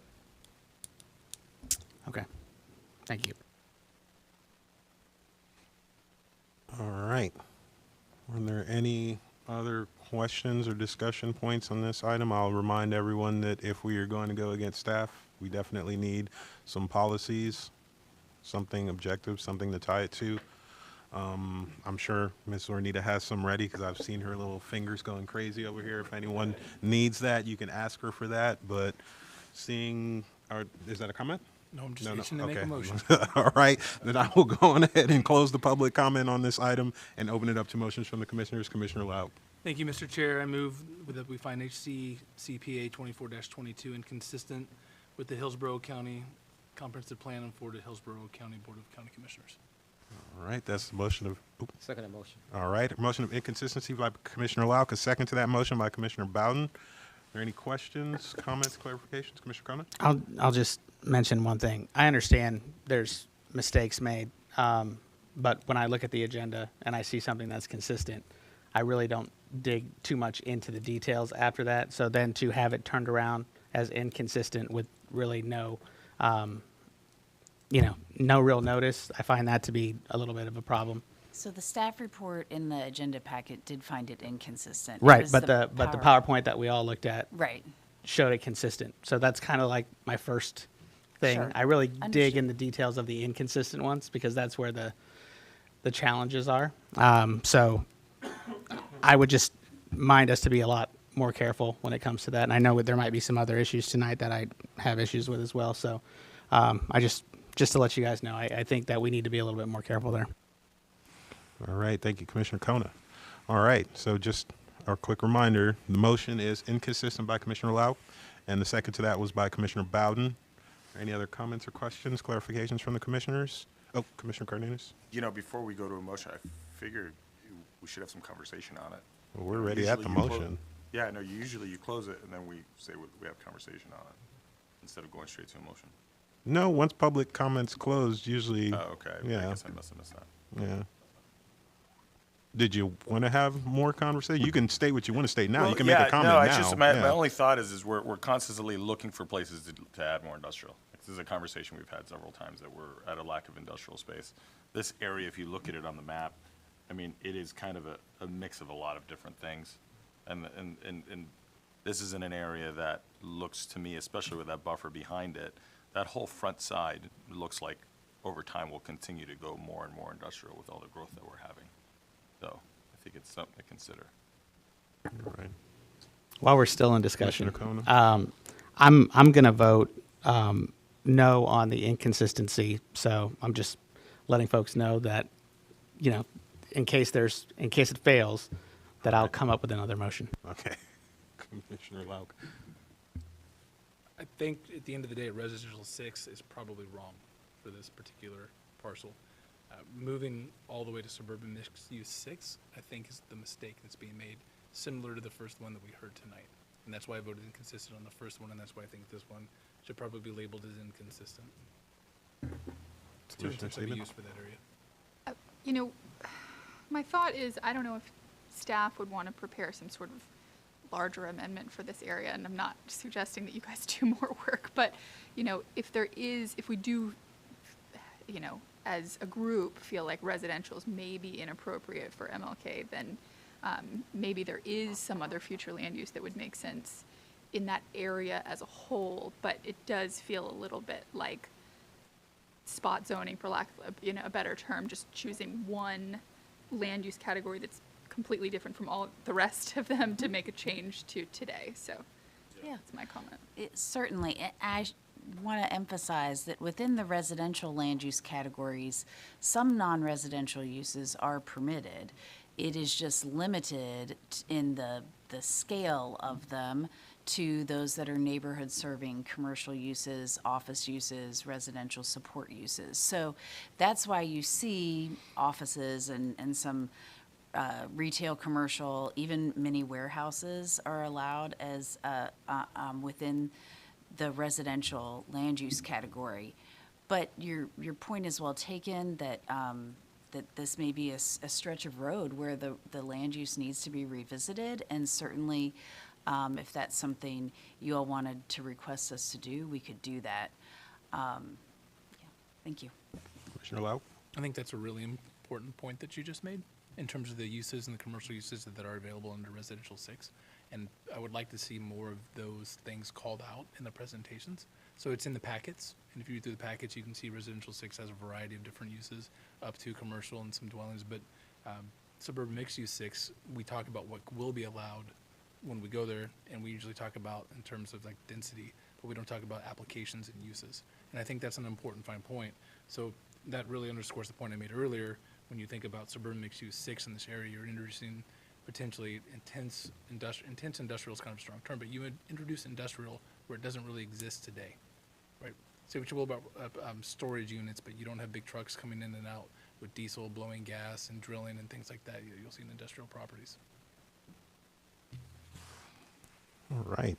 Are there any more comments before we vote? I'll remind everybody that there is a motion before us of inconsistency by Commissioner Lauk. A second to that motion was tendered by Commissioner Bowden. So we are voting on inconsistency. I'll ask one more time if anybody has any comments or statements to make before we vote. Not seeing any at this time, then we'll all signify their agreement with the inconsistency finding by saying aye. Aye. Those opposed? Aye. Aye. All right, so we have 3 opposed, Commissioner Kona, Commissioner Joseph, Commissioner Cardenas, and 5 approving, Commissioner Sieben, Lauk, Kress, Bowden, and Soria. So it passes as inconsistent by 5-3. Wow, all right, thank you. All right. Next up, we have item 2E, because again, 2D was continued. So we are doing 2E HCCPA 24-11, Comprehensive Plan Text Amendment, 15540 Westlake Drive Urban Service Area Extension. And the presenter is Andrea Papandrew.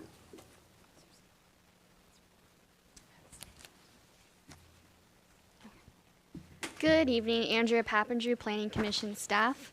This is HCCPA 24-11. 15540 Westlake Drive, the Urban Service Area Extension.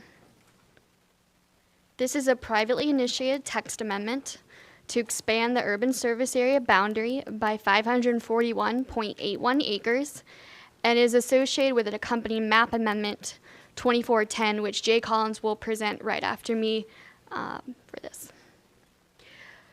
The site is in the southwestern portion of the county and in the rural area, and the site is within the Wamama Village Community Plan and the South Shore Area-Wide Systems Plan.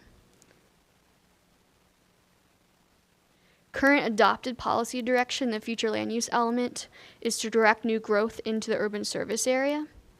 At least 80% of all population growth will occur in the horizon of the plan.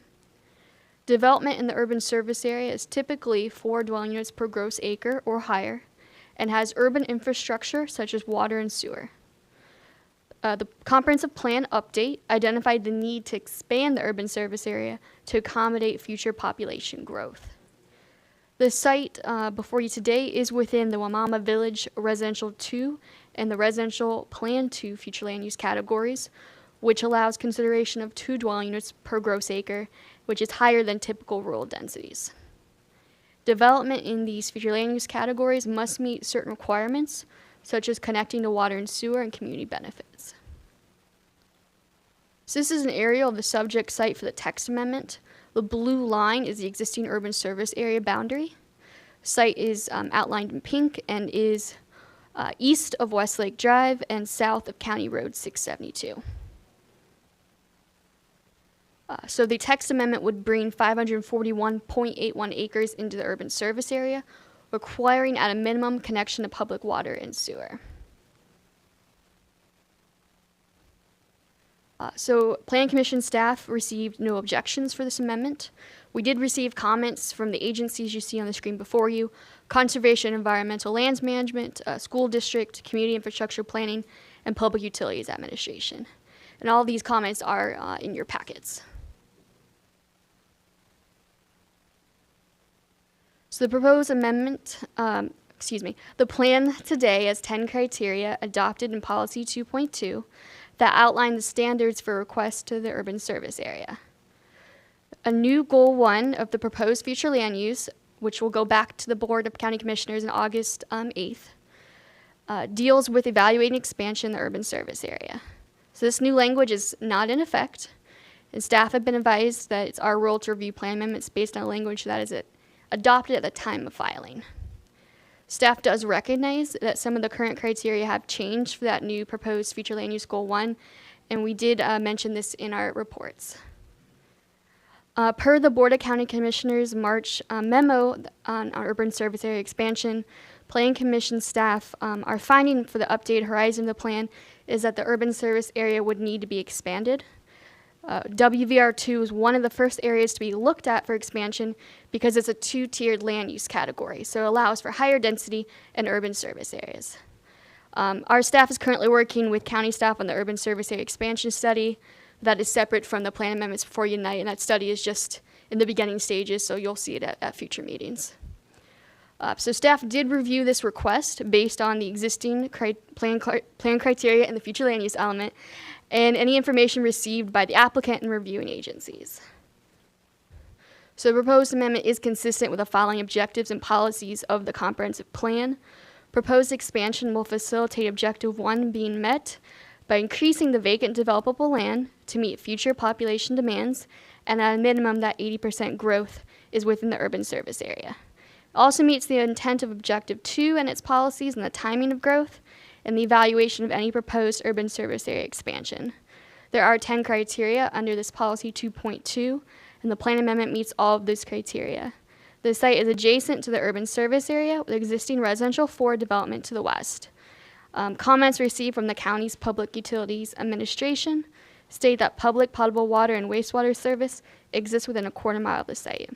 And the site also meets the intent of the Wamama Community Plan and the South Shore Area-Wide Systems Plan, specifically the Wamama Plan Goal 5 on affordable housing neighborhoods and the South Shore Area-Wide Plan Goals 4 on housing and economic development Objective 1. Based on this plan, Commission staff recommends the proposed text amendment HCCPA 2411 be found consistent with the goals, objectives, and policies of the unincorporated Hillsborough County Comprehensive Plan. So this is the end of this presentation, but Jay Collins is going to present the company map amendment, and then we'll both be available for any questions. All right, are we voting on them separately? Okay, but you're just going to present them? Yes, we thought we would present them both and then have the public comment on both because they're so related. Okay. And then you all will have to take 2 separate votes, though. All right. We hope this works, right? We hope that everybody goes, yeah, that was good. Having both of them open, the full presentation, that worked. So again, Jay Collins with the Planning Commission. I'm going to do the map amendment section.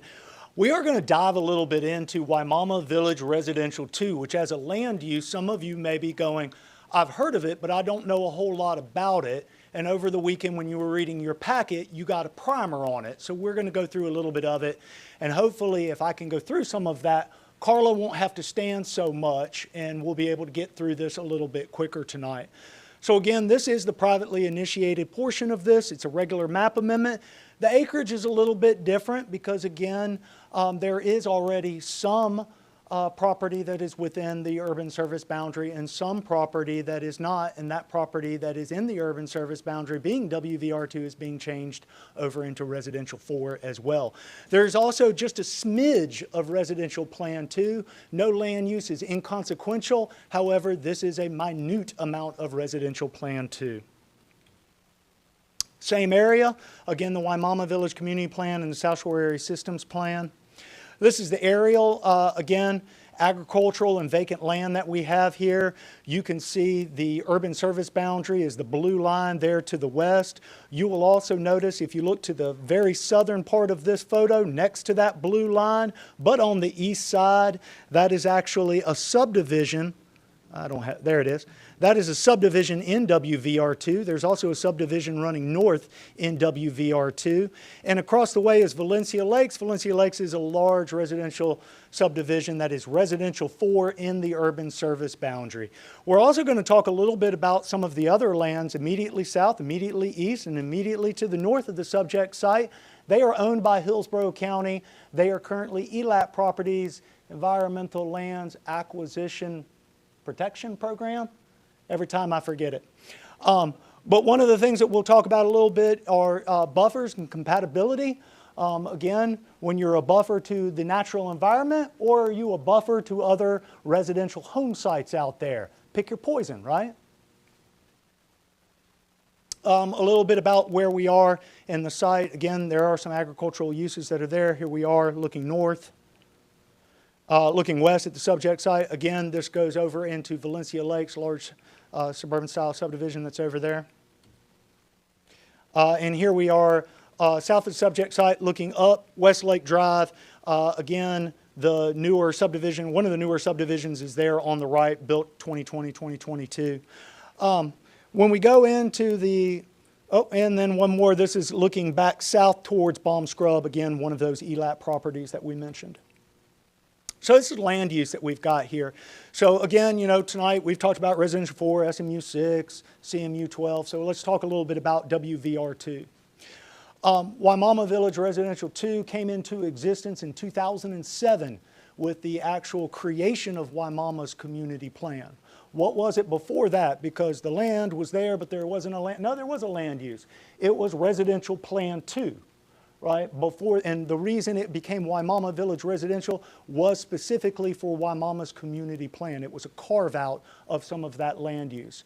Prior to Residential Plan 2, let's go all the way back into the 90s, this area, as well as the Residential Plan 2 up into the north, is part of a settlement agreement then with the Department of Community Affairs at the state to actually allow for some development above basically the rural categories that we have to allow it to actually have some suburban style development in there because again, we're outside of the rural or outside of the urban service boundary in this area.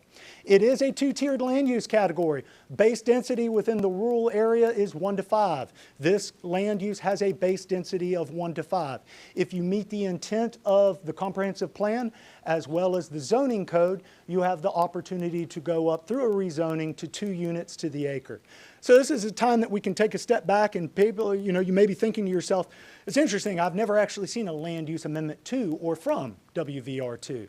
Well, 2 WVR2 is actually discouraged because again, this was set in 2007 and then updated in 2020. So you do not have additional WVR2 properties that have been created since 2007. What about what we're doing now? Well, if you don't actually expand the urban service boundary, you're not going to get additional density in this area because again, this land use category has the ceiling for the rural area, 2 units to the acre, right? A little bit more you see here when we are on to the west, you can see that residential 4 in Valencia Lakes. To the north, there is natural preservation. That's that little green area that you see. Further to the north, you're going to see some residential plan 2. And you also see a little bit of office commercial 20 that is sitting there on County Road 672. Obviously, the county is older than the plan. It's older than land use. There are vestiges of uses that are in the rural area that are not rural by nature. They actually have to have a different type of land use for their conformance. Further to the south, you're actually going to find State Road 674. You'll find what is old Waimama, if you will, historic Waimama. That's a lot of residential 6. There's a grid pattern that's there, and you're going to see also some office commercial 20 on State Road 674.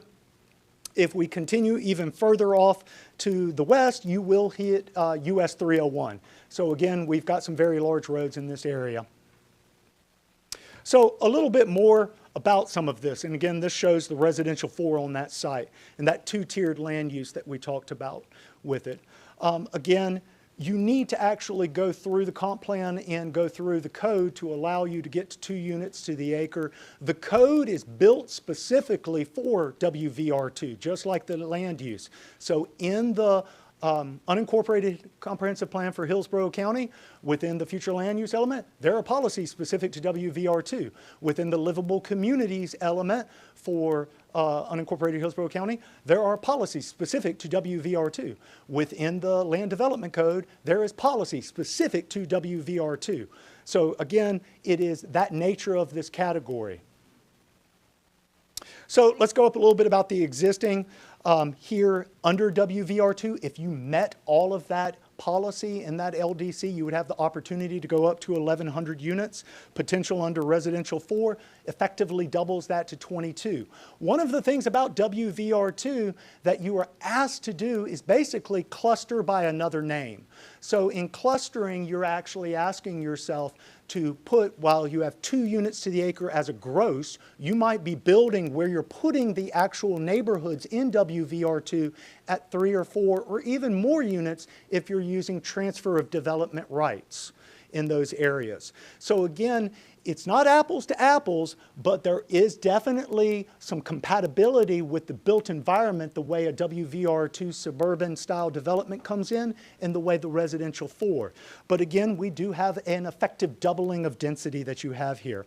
Also, under residential 4, you are introducing non-residential uses that are commercial in nature and scale. They do need to meet locational criteria, but you are introducing it.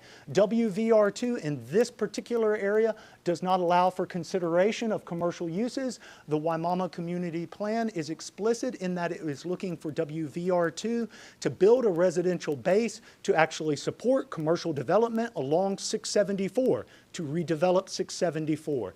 Again, effectively doubling the density might have some of that same effect, but it also allows for the introduction of commercial uses elsewhere.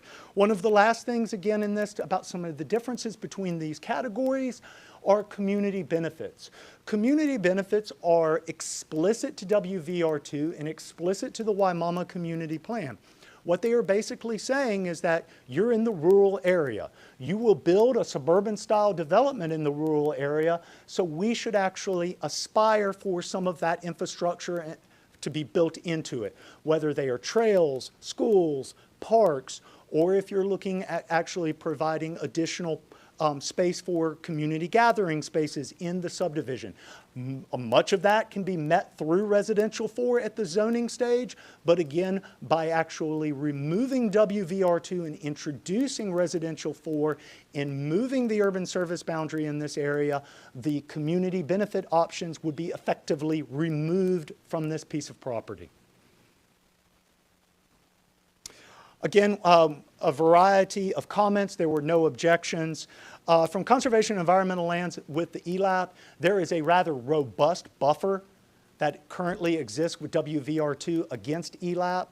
Again, that is something that can be discussed at a zoning stage with the residential 4. And again, we talked about some of the other types of buffering. It is one owner, being that it's the county on 3 sides of that.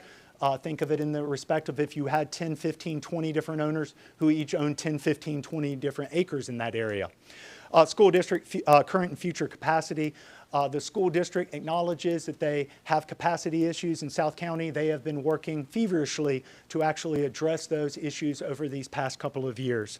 Community infrastructure planning with transportation. Again, Andrea did mention that. And I do believe community and infrastructure's consultant is here tonight who can actually talk to some of those transportation issues. And again, also public utilities and administration with public water and wastewater. Again, it is a quarter of a mile from the site here. They do have it, but again, you may need to have resizing or other off-site improvements that may be needed. So the proposed amendment is consistent with the following objectives and policies in the comprehensive plan. We talked about the urban service area, about making sure that you have 80% of your population that you're driving into the urban service boundary. We've also talked about the fact that there is a need for vacant developable lands within the urban service boundary. Public facilities to the site, check on that. Environmental coordination, consideration and clustering, again, the idea behind and between the two of making sure that we actually do have environmental lands which are directly to the west, or excuse me, directly to the east, north and south, with the idea of corridors in there, and that clustering can allow us the availability to still create those buffers in this area. Community development, again, talks a little bit about existing and proposed or future neighborhoods. The residential 4 that is directly across the street on West Lake being a compatible style of development to what you would have. Again, WVR2 as it is today, you can go well over the 4 units to the acre as a clustering. Gross, you will not go over 2, but you can go over 4. You can introduce townhomes in WVR2. You can introduce apartments into WVR2. And then the Waimama Village Residential 2 itself. I'd like to read just real quick because this is some of the other stuff that I'm...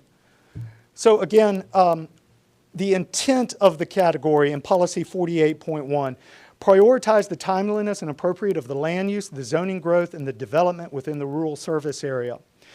Provide a compatible transition of land uses between rural and urban service areas.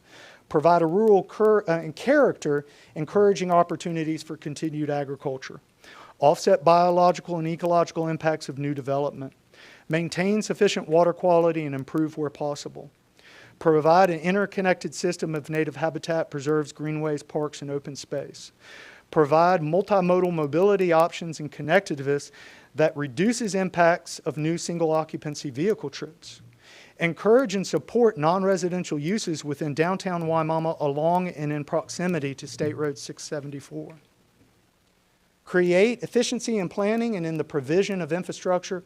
Balance housing with workforce, jobs, retail, and civic uses.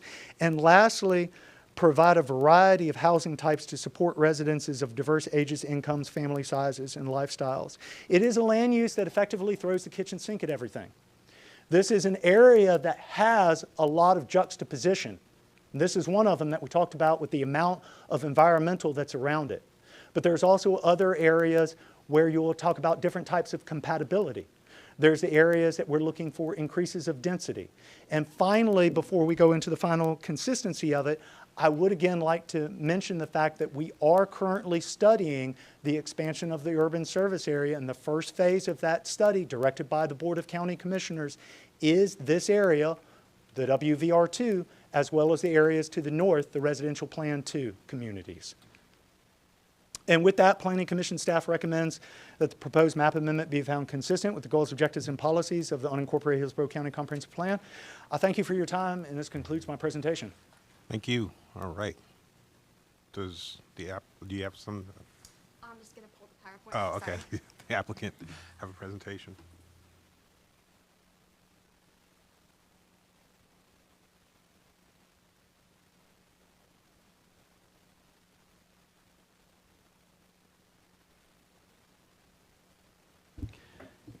Good evening, Commissioners. Jake Kramer. Jay's enthusiasm is always very difficult to follow, but I'll do my best. I agree that it probably is best that we've combined these. It's really just sort of a procedural irregularity that we've had to file 2 applications. The reason is just the way the procedures manual works. You have to extend that urban service area boundary first, and then you choose the land use category. So really we're asking for one thing, one project here, but just you have to take 2 actions. So I'll try to keep this short. I won't retread. I thought staff gave a good overview of what we're requesting. Roughly 550 acres, currently owned by the Aston family. They're here. Our expert team is here if you have questions, and one team member online. The Aston family has owned this land as well as other lands. They're strawberry farmers, and this land is their legacy. So they're not developers. They don't have a plan to develop at this point, but they see what's going on around them. And they've heard the direction of the Board of the County Commissioners, and so that's why we're here before you today on these two applications. So again, the first is a text amendment. First thing we're asking you to do is consider expanding that urban service area, that urban service boundary. The urban service area is not just a boundary, it's also a policy, right? So what the policy says is that 80% of the growth in our county needs to go within that boundary. Earlier this year, in cooperation with the Planning Commission in studying that policy, the Board of County Commissioners said, you know what, the projections are, maybe even today, but certainly not in the future, we're no longer going to meet that policy goal of 80% of the growth. So we've got two choices. We can stop growing, right? And that's not what the board decided. The board said, we're going to move that boundary. And so they didn't just say we're going to study moving that boundary. They actually directed staff in the orange and green areas here, RP2 and WVR2, they directed staff to move the line. Now we're going to be studying the areas in yellow and purple, right? So we have to go get consultants, we have to do studies. The reason why the board took a different approach is because we've been working with the state, right, for decades on WVR2 and RP2. The plan for growth has been in place for a long, long time, and now it's here. So you can see this particular property is sort of nestled right between those two growth areas. As staff mentioned, it's mostly in WVR2, but there's a very, very small part in RP2.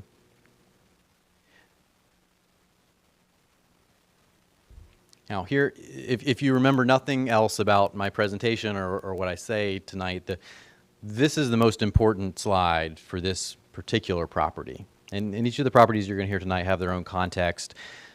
All of these amendments requesting you to move that urban service area boundary, again, all of them were just a little bit ahead of what the board has already told your staff and county staff to do. We just, on the private side, are able to move a little bit faster than your staff in actually putting together just this massive project of RP2 and WVR2, about 23,000 acres. That's a lot of people to notice, that's a lot of people to workshop with, and again, we just have the small handful of remaining undeveloped properties in this area, and we're asking you to move forward with what the board has already directed. For this particular property, we're really sort of an isolated orphan in WVR2.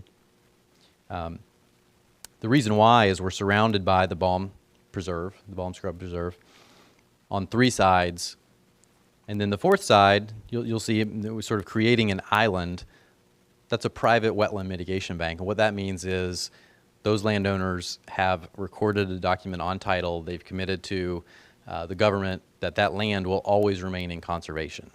So it is a private restoration project, just the same as the Balm Scrub Preserve. That's a restoration project on the public side. And then you can see sort of our flag going to the west. That is essentially part of the Valencia Lake subdivision. So those are the homes you see there. And that's why we think that this particular property is ripe, because we control our own destiny, right? We've worked with ELAP. You know, you may have noticed, just if you really dug into the packages, we went through several rounds of comments with agencies like ELAP. That's because we worked with them.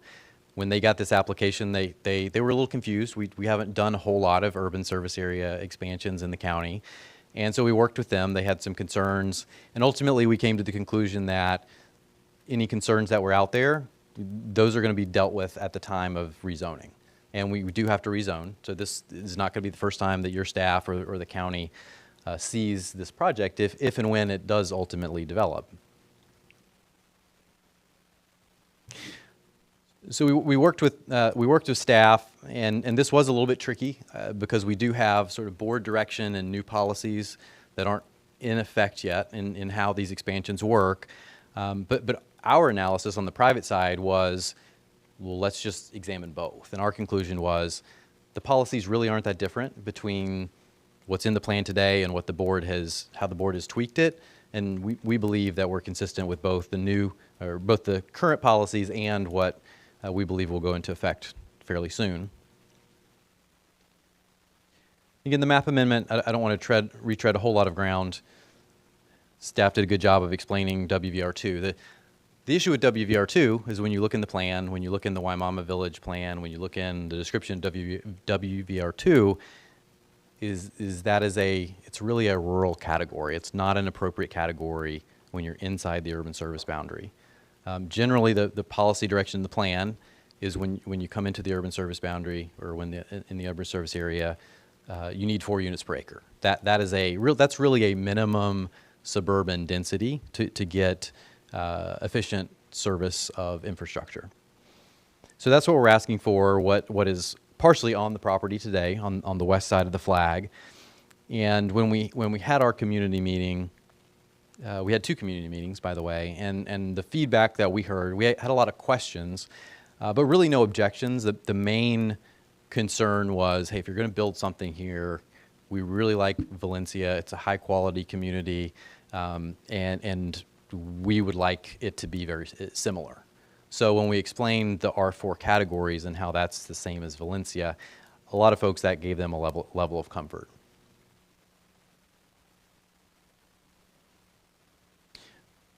So with that, we're here for any questions. Again, the landowner's here, our team is here, and I think, just again, what I want to leave you with is we're just a little bit ahead of that public amendment that is already, the train has left the station. The board has directed everyone to do that.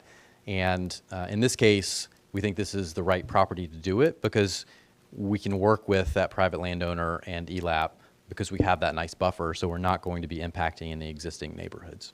Thank you. All right, thank you. All right, we had a couple people sign up in the public comment for this item, so I will start online to check to see if Margaret McElhose is online. Yes. Hi, Margaret. Please go ahead. You have 3 minutes. Okay, I have a few questions. Mr. Collins mentioned that there is affordable housing. How would that affect Valencia Lakes? And the other question I had was, where exactly is this development in approximate to the east end of 19th Avenue and Westlake? And the third question is I'm very concerned about them making a throughway from 19th Avenue to Westlake. Thank you. Thank you. All right. We're going to take public comment before you respond, Jay. I see you getting ready. All right. That's all we had sign up virtually for that item. So we have a couple people here in person, and I will start off with John Regan or Reagan. My apologies. Regan. Mr. Regan.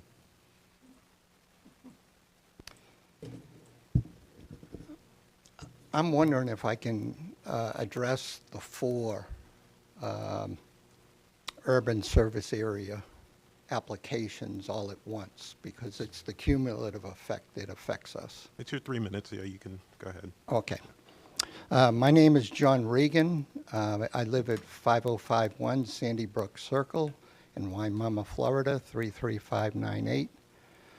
I'm a resident and volunteer on the Waimama Community Plan Advisory Committee, also known as the Waimama CPAC.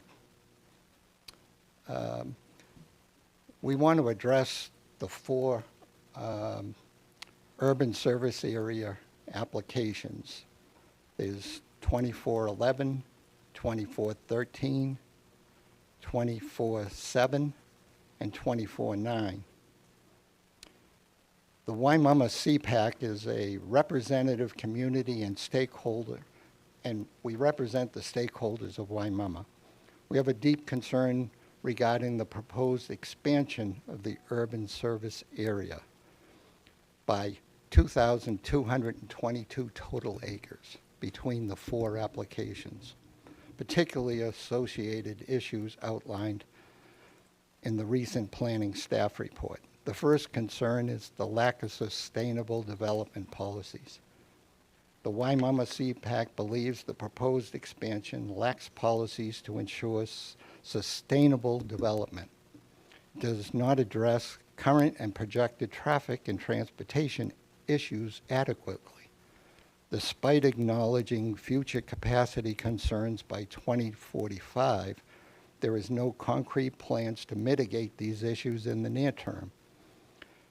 These 4 applications are proposing 222 acres at Residential 4,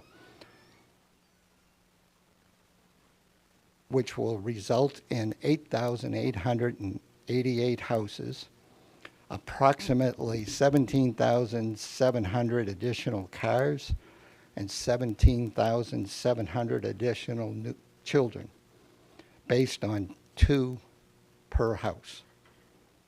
Waimama roads cannot wait 21 years until 2045 to consider mitigation issues with the current roads and schools. This will impact mostly routes 579, route 674, routes 301, Westlake, and potentially 19th Street. These applications also do not consider the growth expansion of the WVR2 developments, which will occur over the next 7 to 10 years. Waimama population could possibly double over this time. Not considering this population growth is a huge flaw in the planning process. I have more concerns, but Mr. Regan, I'll give you another 3 minutes because they combined both of them, so I'll give you another 3 to finish up. Thank you. Concern 2 is neglect of Waimama's community and history, expanding the urban service area without policies that promote economic development and investment in Waimama's historic downtown ignores the rich cultural heritage and economic potential of our community. Concern 3 is an environmental impact. The expansion proposes significant risks to our environment. Increased housing density threatens local agriculture and encroaches upon nearby nature preserves. Concern 4 is contradiction with existing community plans.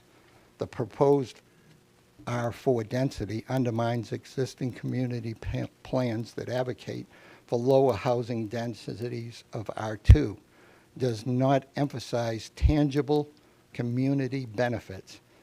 It is imperative that the expansion aligns with these established plans to ensure the well-being of current and future residents. Concern 5 is insufficient infrastructure and public service. The proposal falls short ensuring adequate road and water infrastructure plus public services like schools, parks, emergency fire and police services. In addition, Waimama will need affordable housing for displaced current low-income Waimama residents. Existing infrastructure is already strained, and further expansion without substantial improvements could only exacerbate these deficiencies. We urge the county planning administration to reconsider the current proposals. A more balanced approach is needed, one that prioritizes sustainable development, preserves community identity, protects our environment, and aligns with the expressed desires of Waimama residents. The Waimama CPAC, as a Waimama community representative, is respectfully requesting a dialogue with county officials and developers to explore alternative solutions and better meet these criteria to ensure a prosperous and sustainable future for all residents of Waimama. And we are not against development. We just want it controlled. Thank you. Thank you, sir. All right. I see one person standing at the back of the room. Maybe did you want to speak, ma'am? No? Okay. All right. That's all we had. Sign up for the public comment on that one. So I will turn it over to, oh, yeah, sorry, responses. Mr. Kramer, the applicant. Thank you. Jake Kramer again. Just a couple of brief responses. So Mr. Regan, I think actually he brought up some good points. And the reason I think we're seeing this underinvestment in Waimama right now is exactly because it's not within the urban service area. That was one of the big reasons that the board decided we need to incorporate it. So the way the comprehensive plan works is if you're outside of the urban service area, each of those land use categories should have a disclaimer in fine print at the bottom. And basically that disclaimer that the county would give a landowner is they would say, look, yes, you may be able to develop on your property, but hey, by the way, for everyone who lives out there, we're not going to provide you with an urban or even a suburban level of service. That's for maybe a developer to do. That's for maybe the community to come together and try to do on their own, but good luck.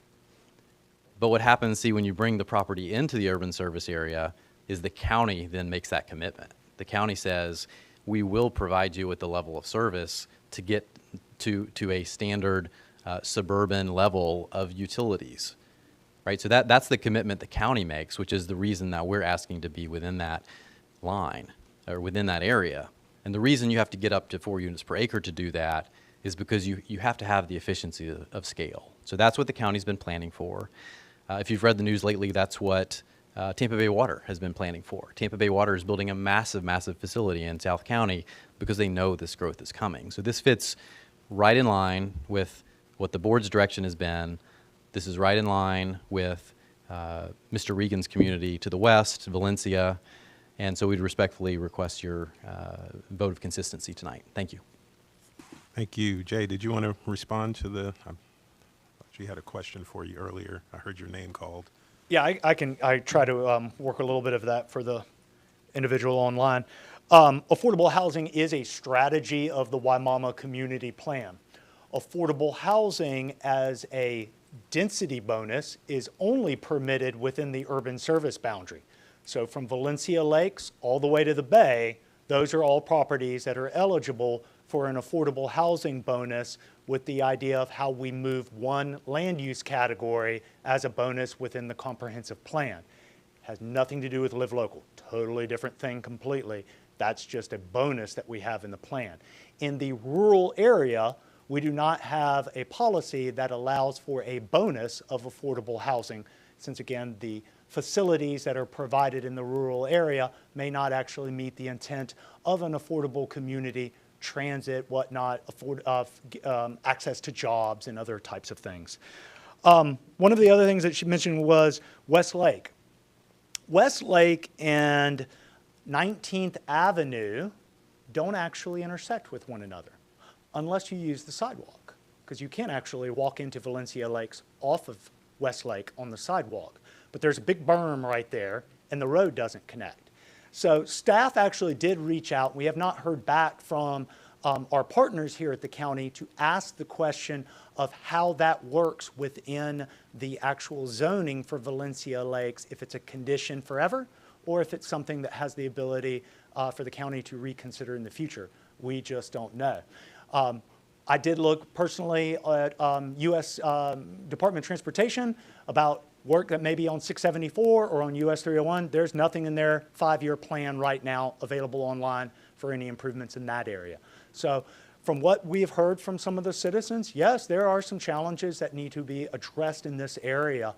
And by allowing for some of this development, whether this development occurs in WVR2 or in Res 4, provides an opportunity to make some of those improvements. All right, thank you. All right, over to the commissioners for discussions. Commissioner Seaman?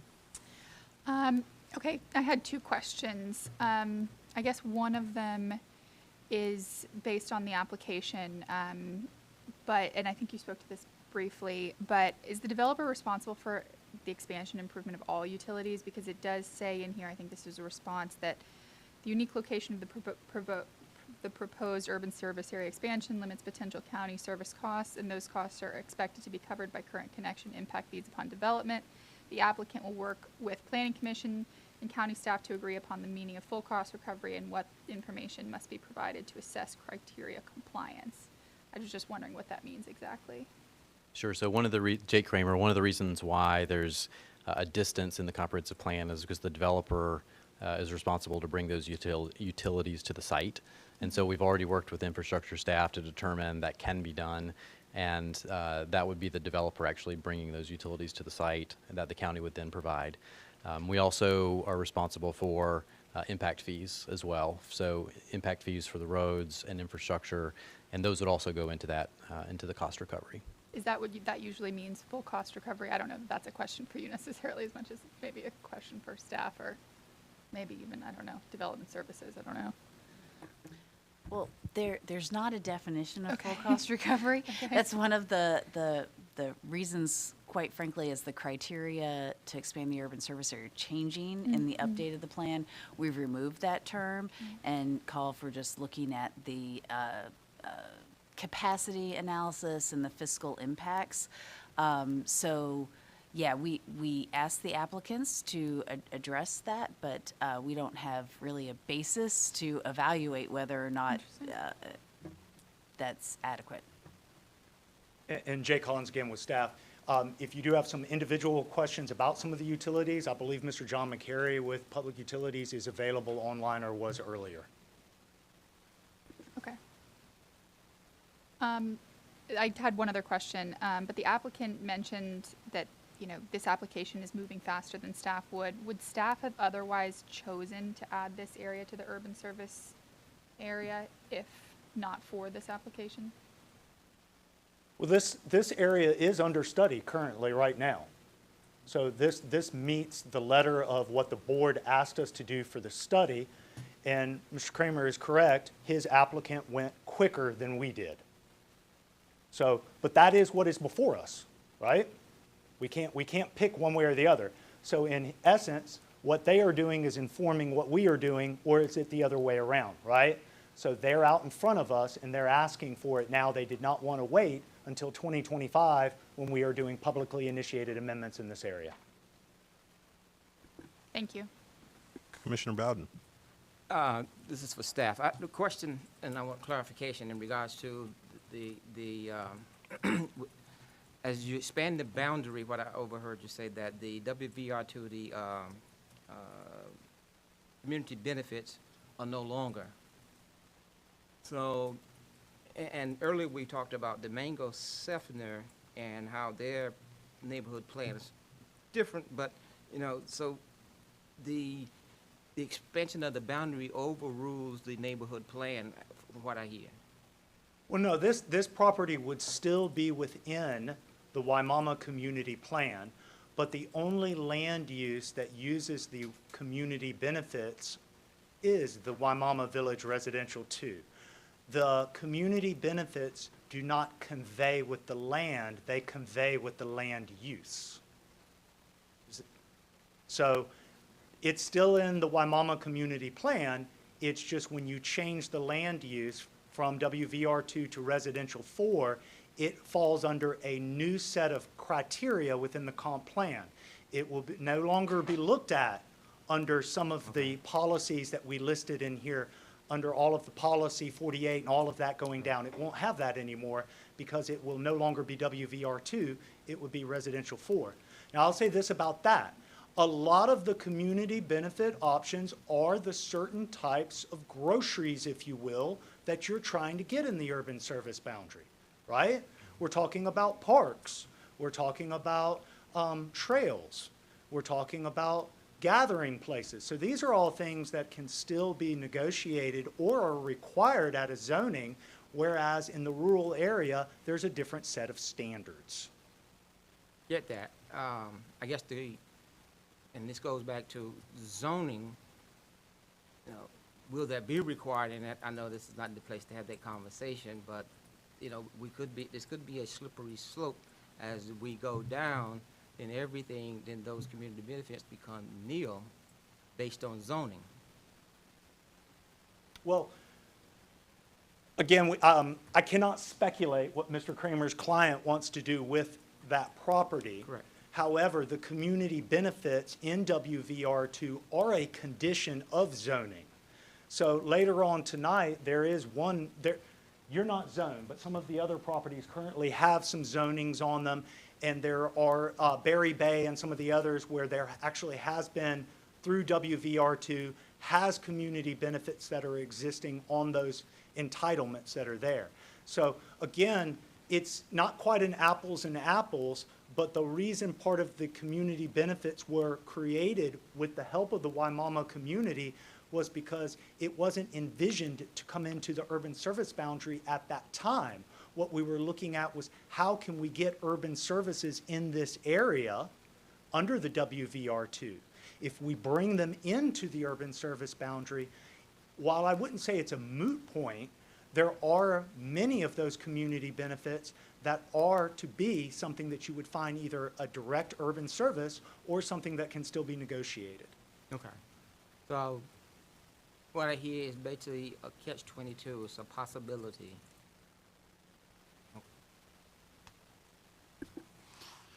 All right. Are there any other questions? Yes, Commissioner Lauk. I'm not a fan of the urban service area to begin with. I think I'm on record with that. I'm kind of a radical. I don't even think it should exist, period. But we do have it, and that's the reality that we have today. And we're talking about moving a property that's all the way down in Waimama from a privately initiated perspective. So I think the best question I heard was, would this otherwise be a property that staff would have brought forward under a public amendment? And I'm not sure that would have happened without the applicant coming forward. There's a process for this. Yes, the Board of County Commissioners has asked us to expand this, has asked that the service area be expanded after study. And I don't think that study's been completed yet. And I do think it's a slippery slope in that we can have multiple applicants coming in and ask us to expand the urban service area. So this is not something I support. Paradoxically, I don't believe the urban service area should exist, but it does, and I think we should respect it.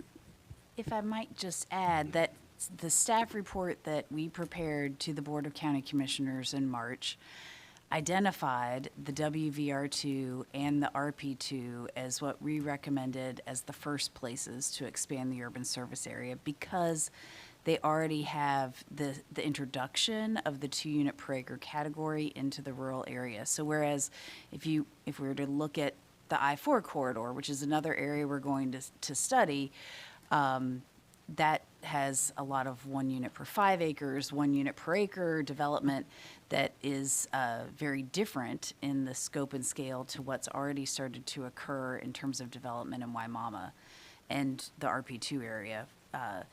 The board's direction was to move forward with those plan amendments based on our recommendation. We are in the process of preparing those amendments. As Mr. Kramer said, there are a large number of property owners who need to be this explained to because they don't all do it for a living like the rest of us. And so there's work still to be done on those amendments. But I just want to be clear, we would be looking at all of the WVR2 coming into the urban service area as part of staff's potential amendment. Of course, we're going to get input from the property owners about whether they want that, but that would be what we'd be looking at. Okay. You answered the question I had on in queue for you. Thank you. All right. Were there any other questions, comments from the commissioners? Commissioner Soria. I had a question for staff, Jay Collins. You mentioned on WVR2 there are possibilities that allows to build townhomes, and you made a comment when you did the presentation, but on residential 4 it doesn't allow that. Is that? No. In residential 4, you could also have a rezoning to ask for townhomes. Again, the idea is to say compatibility-wise, bulk height, mass scaling, these categories may not be as different as they appear on the surface. Okay, thank you. And question for utilities or transportation, do we have transportation staff here? Good evening, Becca Bond, transportation engineer. I'm a consultant for planning staff. Okay. I was reading through the document and it mentioned there will be 8,000 additional trips impact, and the peak would be about 187. So that would be when the entire area is developed.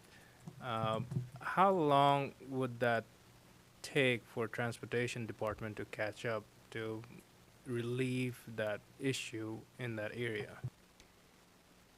So I can speak to, I know that we've talked about cumulative impacts, so I don't know if you want me to answer the question specifically for the application that's up Yes. right now? Okay, perfect.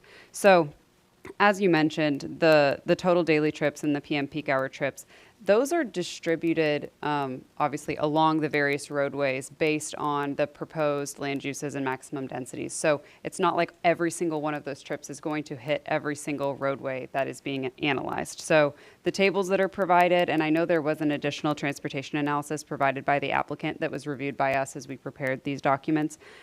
Based on the distribution of this project and the proposed project trips, the only study roadway that is anticipated to exceed capacity at the 2045 timeline with the full build-out anticipated is State Road 674 from US 301 to County Road 579.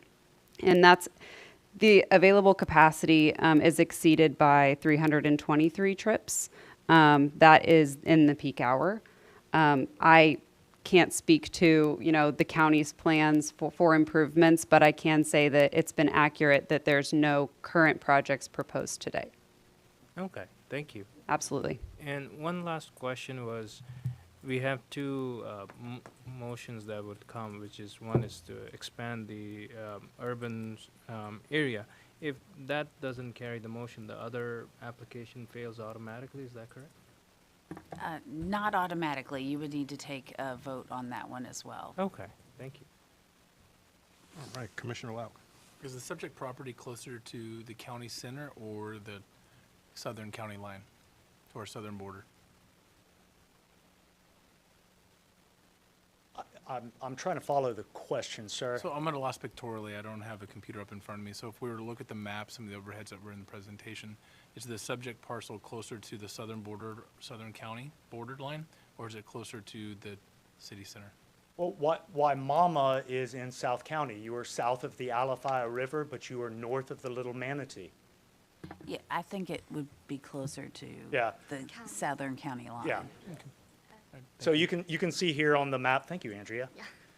Again, where this amendment as well as the other amendments that will be heard tonight are those red stars. And the county boundary is the urban service area is the blue line, and then the whole county boundary is the whole picture. Correct. Okay, thank you. That's helpful. Commissioner Seaman. Sorry, you had this map out, it made me have another question. Can you flip back to the picture where the Board of County Commissioners had requested that we expand the urban service area, and there was like an orange and a blue section, sorry, orange and a green section? That was Mr. Kramer's. Mr. Kramer has that on his. Sorry about that.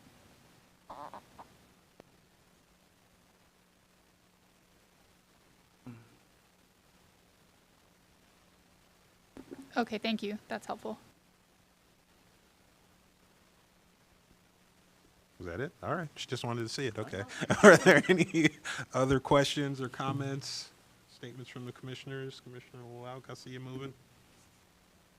Well, Commissioner Cardenas called out some important protocol earlier, so before we go to a motion, I think Commissioner Surya fell upon a interesting nugget where we're going to vote on these two things separately, correct? So if we don't vote to expand the service area, that doesn't preclude the property from changing its current status, correct? Just to clarify that, if we were to vote affirmatively on that? You certainly could do that. Typically in the rural area, the densities do not go as high as 4 units per acre. And that's why in some of the subsequent pairs, staff's recommendations were linked in that manner. But certainly it's within your purview to make whatever finding is appropriate. I'll yield the floor after this, but I'll close with, I think the urban service area in general is poor policy. Every study with growth rings that have happened in the United States have borne that out with what it does to the cost of housing and the cost of living for the people living in there. But short of that, we do have that today. And so if we were to, it's going to be even worse policy if we start taking individual parcels and bringing them into the urban service area from a privately initiated development. We've been asked to study it, not expand it. All right. Thank you, Commissioner Lauk. Are there any other comments or questions from the commissioners before we begin taking Motions on these things? Seeing none, then I'm going to go ahead and close. Oh, I'm going to make a motion. okay, I'm going to go ahead and close the public comment on both items. And we will start with HCCPA 24-11, and that's the comprehensive plan text amendment. So I will open it up to motions. Commissioner Kona? Yes, Mr. Chairman. As a former school board member, fighting for trying to find property down there to meet the needs of growing South County, I think this expansion is going to help that because we were kind of scheduled not to buy certain property because it wasn't close enough to said urban service areas. So I'm a fan of this. So I'm going to make a motion to find HC CPA 2411 consistent with the comprehensive text amendment. All right, that's a motion of consistency found by Commissioner Kona. A second to that motion of consistency by Commissioner Kress. Are there any comments from the, did you have comments, statements from the commissioners? Not seeing any, then we'll all signify their agreement by saying aye. Aye. Those opposed? Nay. All right, the ayes are Commissioner Kona, Commissioner Joseph, Commissioner Kress, Commissioner Cardenas, and Commissioner Sieben. And the nays are Commissioner Lauk, Commissioner Bowden, and Commissioner Soria. So 5-8, the ayes have it. It passes as consistent. 5-3, sorry, yeah. All right. Next up, I'm opening it up to motions from the commissioners on HCCPA 24-10. This is the comprehensive plan map amendment to go along with it. So is there a motion, Commissioner Kona? I'll make another motion, HC CPA 2410, find that consistent with the comprehensive plan. All right, that's a consistency motion. Commissioner Kress? Second. All right, a second again to that consistency motion by Commissioner Kress. Motion of consistency by Commissioner Kona, second by Commissioner Kress. Are there any comments from the commissioners before we take our vote? Not seeing any, would all signify their agreement by saying aye. Aye. Those opposed? Nay. All right, we have 7 in approval of it, 1 opposed. Commissioner Bowden is opposed. The other 7 of us were in support of it. And so it passes as consistent, 7-1. All right, now statement from Ms. Zornita before we go into our next item of business. Yeah, thank you. I just wanted to make a couple of comments in context of the next 3 groupings of amendments. Jay did a great job, and Andrea in the last presentation, of explaining some of the unique aspects of these types of amendments, the uniqueness of the Waimama Village Residential 2. But there are some additional unique aspects to these 3 plan amendments, or 3 sets of plan amendments, that quite frankly made it a little bit difficult for staff in the findings. And a lot of it has to do with the timing. These were filed in January 1st. As you heard, we made a report to the board in March that said, and they agreed with it, that we should be looking at expanding the urban service area in these areas. But the timing is such that when staff was doing the review of these plan amendments, the updated Goal 1 and criteria for the urban service area were adopted by the board in June, but not in effect. And we've been advised that we need to be reviewing these based on what is effective. We had thought that those would be in effect, that new goal would be in effect tonight, but unfortunately, due to a staff error, we did not get that submitted to the state in time in compliance with state statutes, and we're going to have to ask the board to re-adopt Goal 1. I say that because as you look at the criteria to expand the urban service area, some of those that staff has found these inconsistent based on are changed in the new Goal 1. They're updated. And so it really does make an impact on these properties. And so it's really a timing issue. I wanted to underscore that. As we discussed in the last one, based on the fact that staff found the urban service area criteria not to be met and found that inconsistent, then we were looking at the map changes based on it staying rural. Few of those details change, and the recommendations might have changed. So I just wanted to explain that all to you all, and I'll turn it over to Carla for her more formal presentation. Wait, hang on, Carla. Commissioner Sieben looks like she Sorry, has a question. can I just ask a clarifying question just to summarize?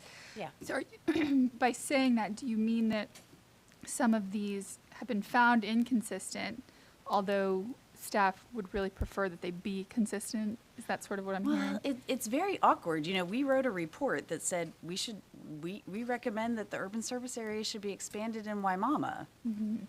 And now we're saying these are inconsistent. That's a very awkward position for us as an agency to be in. But when we look at the 10 criteria that are in the plan that is in effect, when we were doing our review, you know, we found that they weren't all met. And that is why we're finding it inconsistent.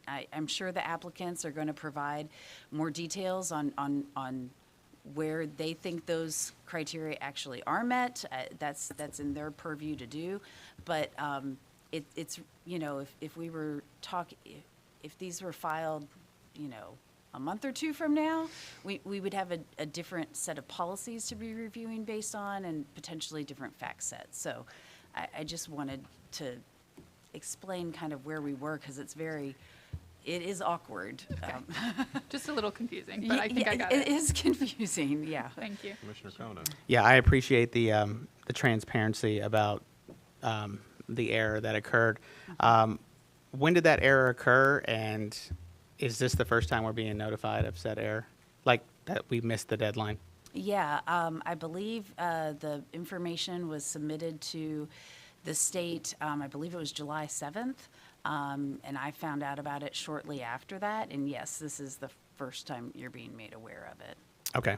Now, I think when you guys submit those to Tallahassee, our name is on the letterhead that goes out there, right? This board? Yes. Okay.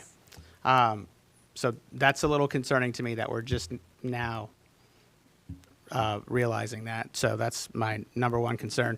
Two, if those would have been approved on time, would staff have found all of the remaining ones consistent?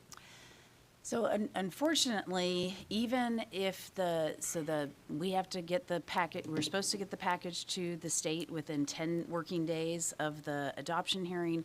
They have 31, I think it's 31 days, I can double check the statute, to before it goes into effect. It probably would not have impacted staff's review, because we had to have the staff reports done 10 days prior to this hearing. So I don't think it would have impacted staff, but it certainly might have added a bit of clarity for you all if that new policy was in effect and not just adopted by the board. So going back to that, so now we're going to have to redo goal 1 again and meet and... The Board of County Commissioners has to re-adopt it. It does not have to be reheard by the Planning Okay, Commission. thanks. Yeah.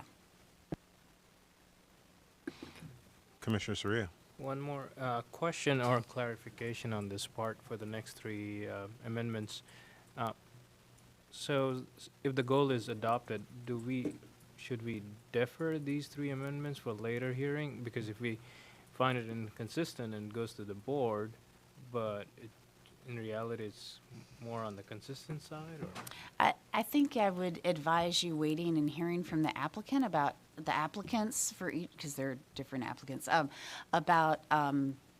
because I believe they have information that they believe that they meet the existing 10 criteria. Okay, appreciate that, thank you. All right, we got So another sorry.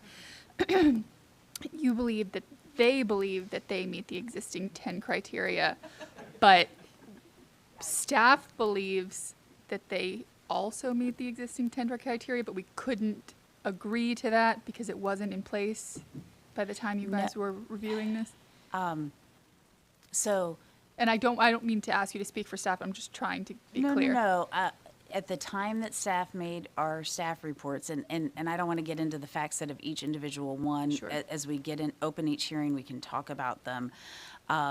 There was, just as an example, on the quarter mile from water and wastewater service, additional information provided by utilities fairly late in the review process that I think begs to question whether or not it exists, and the applicant, I'm sure, is going to talk about that. So I just think, you know, there's additional information that will come out in the presentations. I do want to just maybe echo what Commissioner Soria said, that I think this might get a little backwards. You know, I mean, we'll see how it plays out, I guess, but maybe deferring these until we're all really clear on some of this might be helpful. Just a thought. Yeah, I was going to ask if did you ask the applicants about that, about pushing these? Was that a feasible discussion? The applicants are shaking their heads no. No? Okay. I think they want to move forward on the Yeah. timeline that they're on. But certainly, we can continue to have that discussion as we get into the facts set about each one. It's hard without talking about each one. individual one Okay. to explain, but The I nuance. think it's more clear than maybe it seems at the moment. Okay. And can I ask one more question? Irrespective of what we do here, again, we're making a recommendation to the Board of County Commissioners. The county commissioners isn't bound by the things we're bound by. They can just say whatever they want and do whatever they want once it gets there too, right? 100%. Okay. All right. Are we good on the preliminary questions? All right, let's get into it, Carla. Carla Llanos with Planning Commission staff. This is HCCPA 24-13. It's North Bishop Road and County Road 579. It's a privately initiated text amendment on 505 acres. It's for the expansion of the urban service boundary, and it is associated with a map amendment, HCCPA 24-12. Now, the aerial that you have in front of you has 3 areas basically in pink. So each area we'll be talking about in different presentation, but the one in particular for this one, it's the one highlighted in yellow, and it's the northmost of the 3 areas. As you can see on the screen, the 2413 does abut directly the urban service boundary, which is the solid blue line that you see right off of Bishop Road, and you can see it's east of Westlake Drive as well. Now, the whole area is mostly composed of agricultural uses. You do have some residential uses as well. The residential, more of like 2 to 4 dwelling units an acre, you'll see it. It's more located eastward. There is a large TICO easement that runs on the border of the urban service boundary line. Along that dash line, you see it along the bordering all 3 of the proposed amendment sites. So it's about 150 feet wide. It kind of runs basically northeast to southeast, and it kind of divides it there. Other than that, that's what you'll see is mostly it's developed with single-family housing. So that's kind of like the development pattern. Now, what does this mean? So, you know, we have the urban service boundary, and what is it? What is the unique characteristics of it? So it basically directs growth as it occurs, and it's anticipated about 80% of the population growth has to occur within this area. Typically, what you see in this USA area is 4 dwelling units an acre, as Jay had previously mentioned in his presentation. And usually you have, you know, public infrastructure, water and sewer to kind of help support that growth. Now, we did have, as Melissa Zornita and Jay had already mentioned, you know, during the comprehensive plan update, we identified there was a need to expand that urban service ground boundary. So again, they had already looked at the WVR2 and the RP2 future land use categories, which kind of fits into this. And again, it does allow 2 dwelling units an acre. However, they have to meet certain criteria. So they got to have at the minimum water and sewer. Now, what does this mean? It means that by adding this property to the urban service boundary, you're introducing basically 505 acres. And at the minimum requirement, you're going to need to connect to public water and sewer. Now, we sent this out to surrounding agencies, external agencies, internal agencies. We did receive comments, but they're general comments. They're not really objections. We received some from community infrastructure planning, you know, talking about the capacity of the roadways. However, this gets reviewed at the rezoning stage at obviously during project phasing, and to see if there's any offsite roadway improvements needed. We did receive information from Water Resources Department indicating that within a quarter mile of the subject site, you have currently being built water and sewer, but it hasn't been accepted by the county, so it's not in existence today technically. We received some comments also by Conservation Environmental Lands Management about how there's environmentally sensitive lands nearby and that we need to make sure that we review for mitigation and proper buffering at the rezoning stage. But again, no formal objections have been filed. So when we reviewed this, we had to review it obviously per the future land use policies 2.1 and 2.2. Now, these policies are very specific. They talk about how you need to meet all of the criteria in order to obviously be found consistent with those policies. So there's 10 criteria currently per policy 2.2 for the expansion of that urban service boundary. Now the BLCC, as Melissa had mentioned, they adopted the criteria, but it hasn't been in effect yet. Despite all in all, when they submitted their application, they submitted it under the purview of policy 2.2 as it exists today, not under the new policy because it's not in effect. So staff assessed that request based on the information that was provided by the applicants, what we have in our comprehensive plan today, and what the reviewing agencies have provided us for review. So that said, we found it inconsistent with one of the criteria in particular. It was criteria 4, potable water and sewer. It exists within a quarter mile of the subject site, but it hasn't been officially accepted by the county, so technically it's not in existence. We use that more of our basis for the inconsistency finding. Now, there's some other areas where we were looking at, like environmentally sensitive lands, which is another criteria part of policy 2.2. And we couldn't fully assess that because it's kind of early in the process. I mean, this is something that we look at the rezoning stage. Same thing for roadway improvements and when we're looking at public infrastructure. We did send it out to external agencies. However, due to the timing of everything, and especially when you're reviewing such large amendment areas, it's kind of difficult to kind of coordinate all of the comments back. So we haven't really found anything substantial saying that, hey, there's inadequate, capacity to serve, the areas. So we also looked at the provision of public facilities to serve the development. We looked at South Shore area-wide systems. We looked at the Waimama Community Plan, which is something that you guys have been mentioning quite a bit. Waimama Community Plan does have other criteria. So the plan is actually divided between, you have the downtown area, which is located further up north. It's the traditional area where you see, the downtown Waimama, and you have specific criteria on how to build things. Then you have other segments of that same plan that talks about public health and safety and being sensitive to environmental lands. These are all things that we already review anyhow at the rezoning stage in detail. It's kind of, since it doesn't have a site plan associated, it's very hard to kind of really review for that. So overall, we found it consistent with the inconsistent with the Waimama Community Plan and the South Shore area-wide systems. And with that said, Planning Commission staff recommends that the proposed text amendment be found inconsistent with the goals, objectives, and policies of the unincorporated Hillsborough Comprehensive Plan. There is a map associated with that, so if you want, I can dive into it.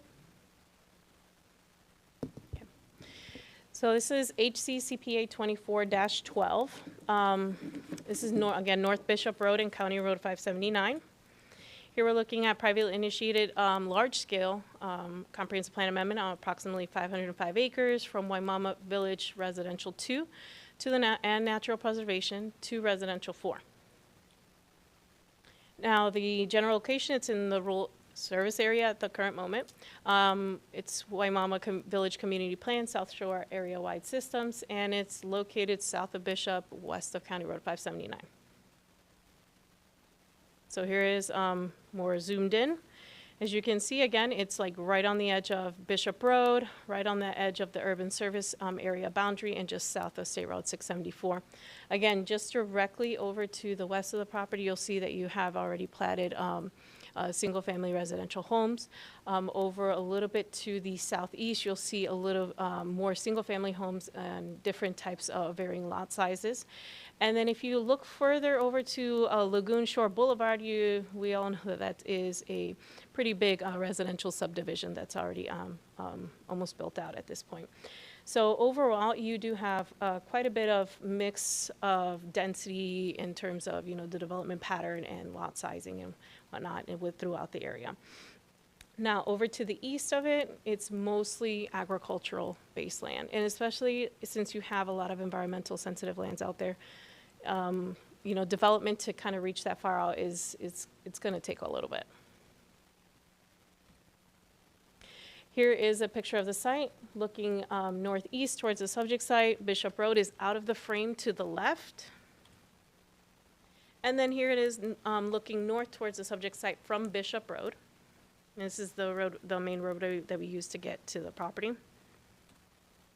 And then here is looking south of the subject site. As you can see, some of the land clearing has already taken place. They're starting to lay out pipes and whatnot. And then here it is looking towards the subject site from Bishop Road. Now, under the adopted future land use category, again, it's Waimama Village Residential 2 and Natural Preservation. As you see on this map, there's a huge segment of WVR2 throughout. And then you have that natural preservation over to the east. So like I had mentioned before, development or residential or even non-residential development towards the east it's going to be pretty difficult, especially when you have such a restrictive land use category. Now over to the west, in the urban service boundary, you do see that residential 4, you have a mix of residential 6 as well. And you do have segments that are designated as office commercial 20, which aligns with that downtown Waimama community plan vision that I had mentioned earlier. And under the proposed, it will basically change to residential 4. So residential 4, again, it's like right next to it. It's right on the edge of the urban service boundary. It is basically kind of, being compatible with the suburban character nearby. So that's that. Now, existing and proposed. Okay, so we're looking at under existing 915 dwelling units and a potential for close to 5 million square feet of non-residential use. Under the potential, we're looking at 1831 units, and again, close to 5 million square feet of non-residential use. Even though these numbers seem very large, we're looking at, the entire acreage. We're not taking into account the wetland density credits or any of that sort. That gets reviewed more at the rezoning stage when they do a wetland determination, and we can look at that even further. Now, again, overall, we sent this out for agency comments. They have no objections. They had general comments, the same comments that I mentioned during the text amendment about maintaining the sensitivity to environmental lands and making sure that they coordinate with the Water Resources Department at the rezoning stage for the extension of the water and sewer lines and also for off-site roadway improvements for transportation. But again, that all gets reviewed later. And most likely, properties of this size, they usually come in as phases anyhow. So now, for the consistency, we had to look at the urban service area since it is associated with the expansion. We looked at the neighborhood community development policies, future land use categories. We also looked at the provision of the public facilities to serve the development, the South Shore area-wide systems, and the Waimama Village Community Plan. With that said, we are finding it inconsistent. Staff recommends inconsistency that the proposed map amendment be found inconsistent with the goals, objectives, and policies of the unincorporated Hillsborough Comprehensive Plan. And I will stand if you have questions, discussion. All right. Is there an applicant presentation?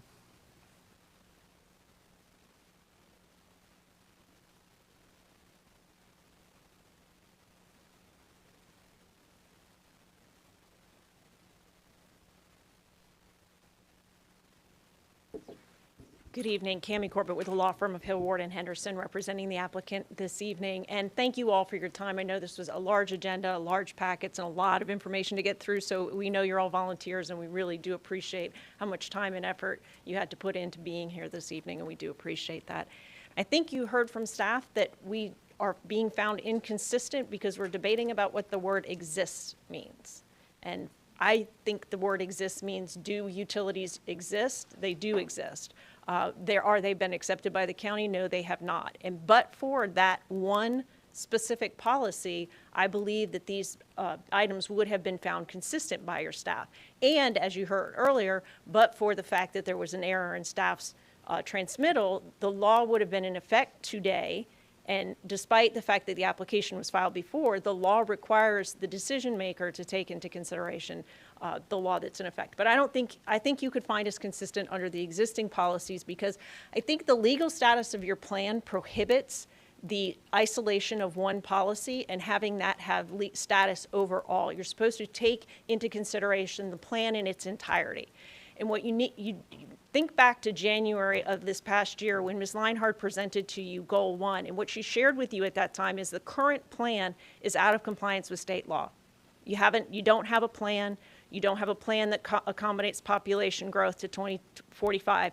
And this body's primary purpose is to plan for growth in an orderly manner. And although, Commissioner Lauck, I appreciate your comments about the private amendments getting ahead of themselves, I think you'll see we're all located just abutting the existing urban service area. If we were on the other east side of Waimama, I could appreciate that maybe that hadn't been studied enough, but we are, all of these properties are adjacent to where the next logical place for you to look. And I think really those are the questions that you're to ask yourself is, when we present the maps to you, when we show you the details of the property, is it an appropriate location for an expansion, knowing that we need an expansion to accommodate population growth? And if so, what is the appropriate residential category? And as Mr. Kramer alluded to in his presentation, there's actually a policy directly on point, policy 1.2, that says if you're going to expand, it has to be a minimum of 4 units to the acre. The board was very clear that they wanted it to be considered Res 4, not Res 6, which actually was recommended or considered as something that should be considered. The board said Res 4. And then the other thing that I want to point out is with text amendments now, the text amendments first have to go to the Board of County Commissioners for consideration. And so shortly after staff presented their recommendation to expand for all of the WVR2, the board got to consider whether it was appropriate to move forward with these privately initiated plan amendments, and they answered that question in the affirmative as well. So if they had thought that we were getting ahead of where they wanted staff to go, they could have stopped us dead in our tracks there and said, no, we're not allowing you to process those text amendments. So they did say that, and I just wanted to point that out. And with that, I'm going to ask Isabel Albert from HAF to come up, and she's going to show you some maps and talk about the area a little bit. Good evening. Thank you very much. Isabel Albert with HAF 1000 North Ashley Drive. So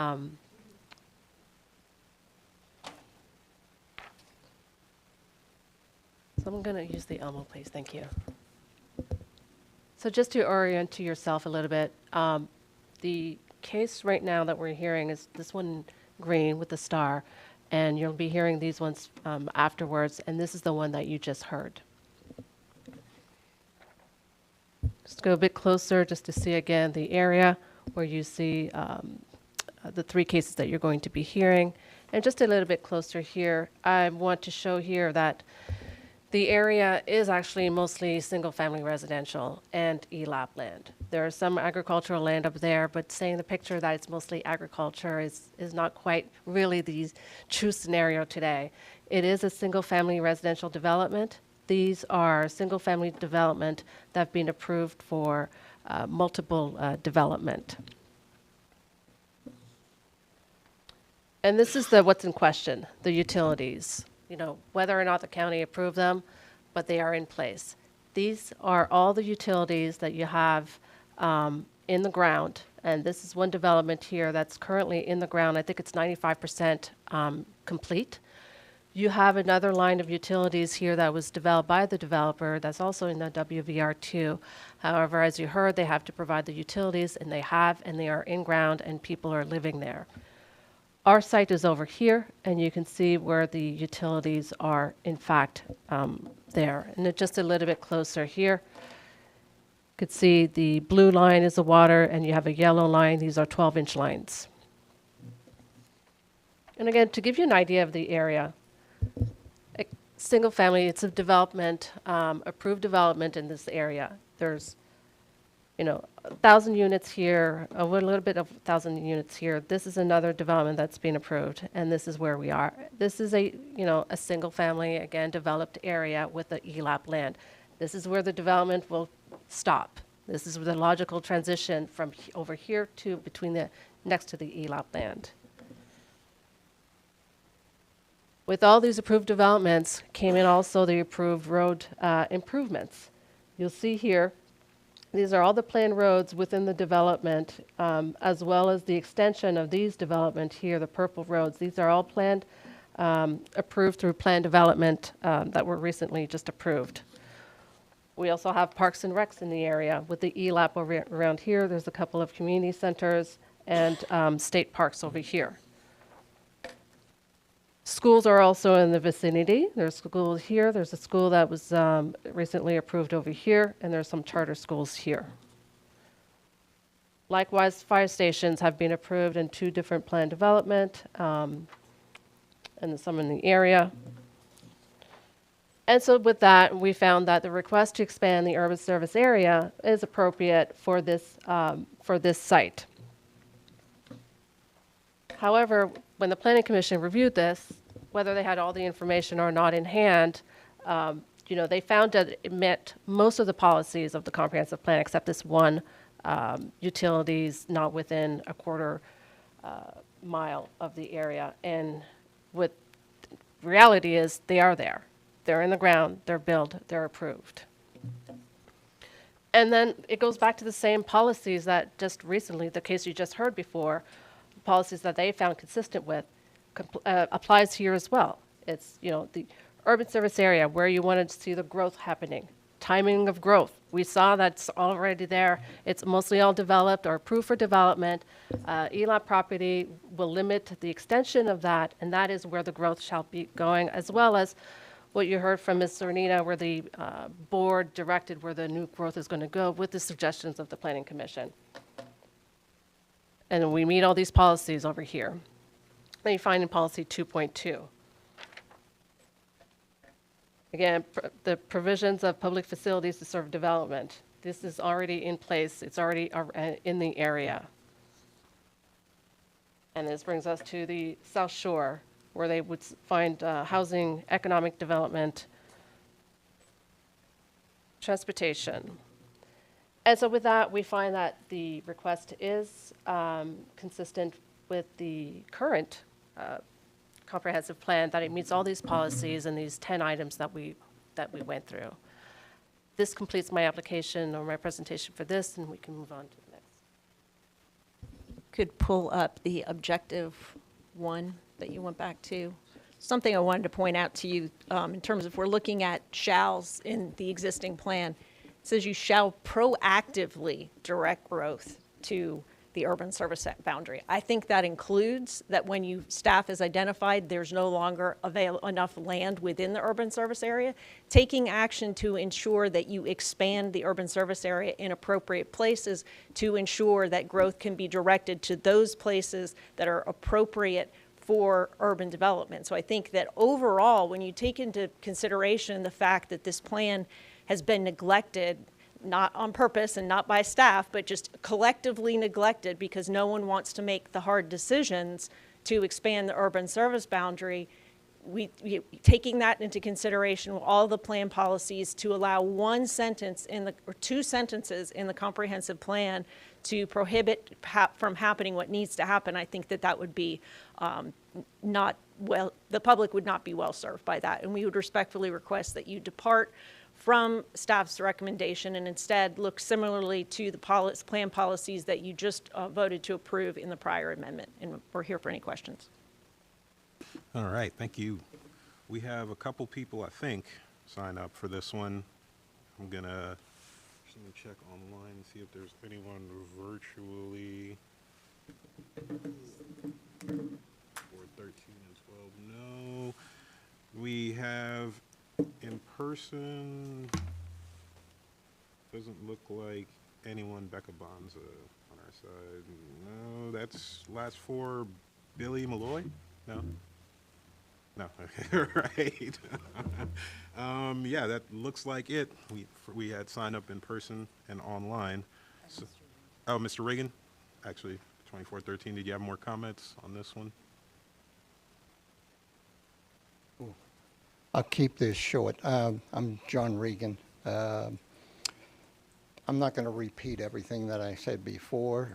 This particular application is for 505 acres, which could result in a little over 2,000 houses, adding 4,000 cars to the road, and adding 4,000 new students to our schools. When you take the four urban service area applications together, they're adding almost 9,000 houses, almost 18,000 additional cars, and 18,000 additional children added to our school. We need to initiate, mitigate these issues. And so the Waimama CPAC, as a Waimama community representative, is requesting a dialogue with county officials and developers to explore alternative solutions, ensure a prosperous and sustainable future for all the residents of Waimama. Thank you. Thank you. All right, Ms. Corbett, do you want to respond? I think you all know that the county addresses both school concurrency and transportation concurrency through the payment of fees. We pay proportionate share agreements to the school board to make sure that we're paying our proportionate share for schools. Same thing with roadways. I think this amendment overall, I think, is going to be, if you took the total number of units, would be somewhere in the range of $72 million in impact fees of various kinds. We pay utility impact fees. And so we are looking at that. And then also, I mean, you still do have utility concurrency. So to the extent that there are mitigating factors, lines that need to be extended, et cetera, then or upsized, we are obligated to do that as well. And then one other correction I want to make, there is a PD&E study on County Road 674 that's underway. So I think when it was said that there was nothing being looked at, the state is actually looking at it. That is a state road, so the county wouldn't be looking at it, the state would be. And so I just wanted to make sure we clarified that piece for the record. Thank you. All right. So I will turn it over to the commissioners. Commissioner Sieben. Okay, what you were just mentioning, okay, so I had a couple questions, sorry, but there was a photo of utilities being installed and clearing happening. Is that the PD that you were just talking about that was a roadway PD? Or is that on the applicant's property? Those utilities are actually are installed for development on the property that's the subject of the next application. So the next two applications, you're going to see sites that are already zoned for suburban style development. The next application will be, you'll see, was zoned to 2 units to the acre, and then the one below it is actually entitled for about 3 and 3 point something. So they're already zoned, they're just not in the urban service area? Correct. We're under the old WVR. So again, this is not going to strictly rural. This was WVR2, which required development to connect to public water and sewer. So those connections have been made for the southernmost site and are in the process of being made for the middle site. So those sites are going to develop anyway with suburban development. Understood. That's very helpful. Thank you. 2 questions, actually, they're both for staff. Can I ask why staff didn't weigh the fact that there were multiple policies that did support the application with the one policy that didn't? And why you still found it inconsistent based on the one policy? I thought that was a pretty good point. Yeah, so we wanted to, as Melissa had mentioned at the beginning, of the nuance between the new policy language and versus the existing. So when we looked at the criteria, there's a few of them that won't be the responsibility in terms of the applicant. It would be more of staff analysis. One of them being full cost recovery. That's something that under the new language, the county staff would be looking at that.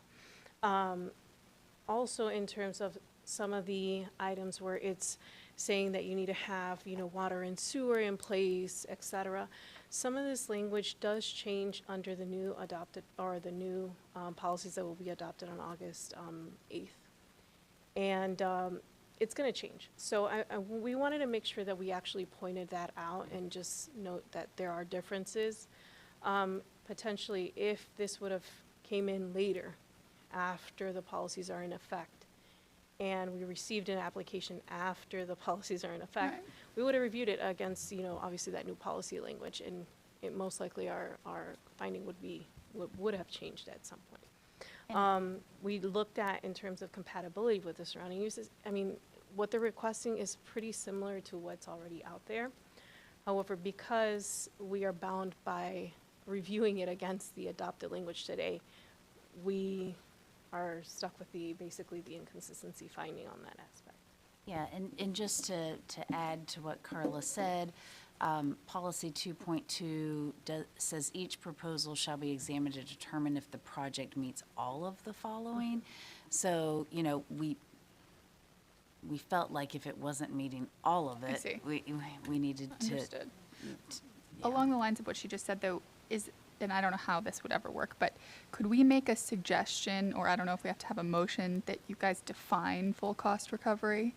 Might be helpful. Well, if we were going to keep it in the plan, absolutely, we would define it. Okay, so it's but being removed. Yeah, it is. Okay. It is something that staff has already recommended, as did you all, that goal 1 be changed with revised language that removes that concept, because it is really hard to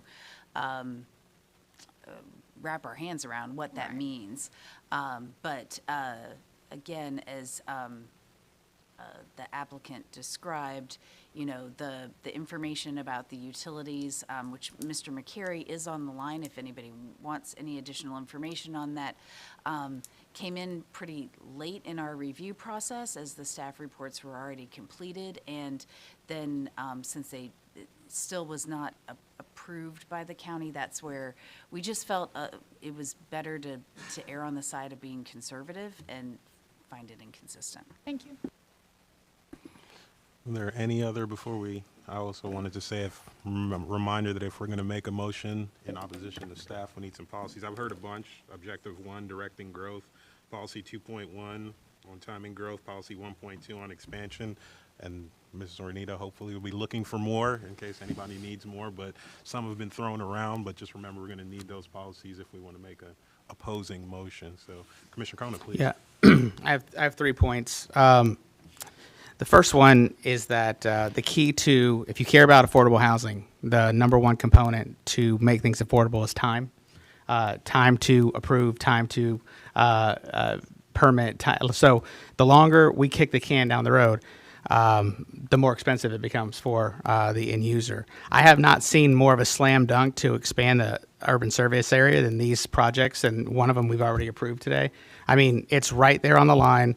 The utilities are where they need to be. If you're looking to do a case study, I mean, this is the one that we should, use as that. So I hope to make a motion to find this consistent, maybe to right a wrong, to kind of bail staff out, because obviously this is going to go to the county commission. I can't speak for them, but they're going to approve it anyway. So I think we do the right thing for the folks. So that's just my 3 points. Thank you, Commissioner Kona. Are there any other comments or questions on this one from the commissioners? I see Commissioner Seaman thinking about it. No? Andrew Phil. All right, going once then, going twice, and I will close the public comment on these 2 items, and I will open it up to motions on the first one, HCCPA 24-13 Comprehensive Plan Text Amendment. I will open it up to motions from the commissioners. Commissioner Kona. Yes, I move that we find HCCPA 2413 consistent with the comprehensive plan based on Objective 1. All right, did you want to add a couple more? Usually I'm happy to add policy 1.2 as well and 11.1. Okay. Second. All right, we have a motion of consistency finding citing Objective 1, Policy 2.1, and 1.2, and Objective 11. Did I get those right?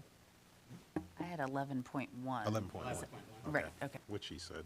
All right, and a second to that motion by Commissioner Lauk. Are there any questions or comments, clarifications needed from the commissioners before we take a vote on this consistency finding?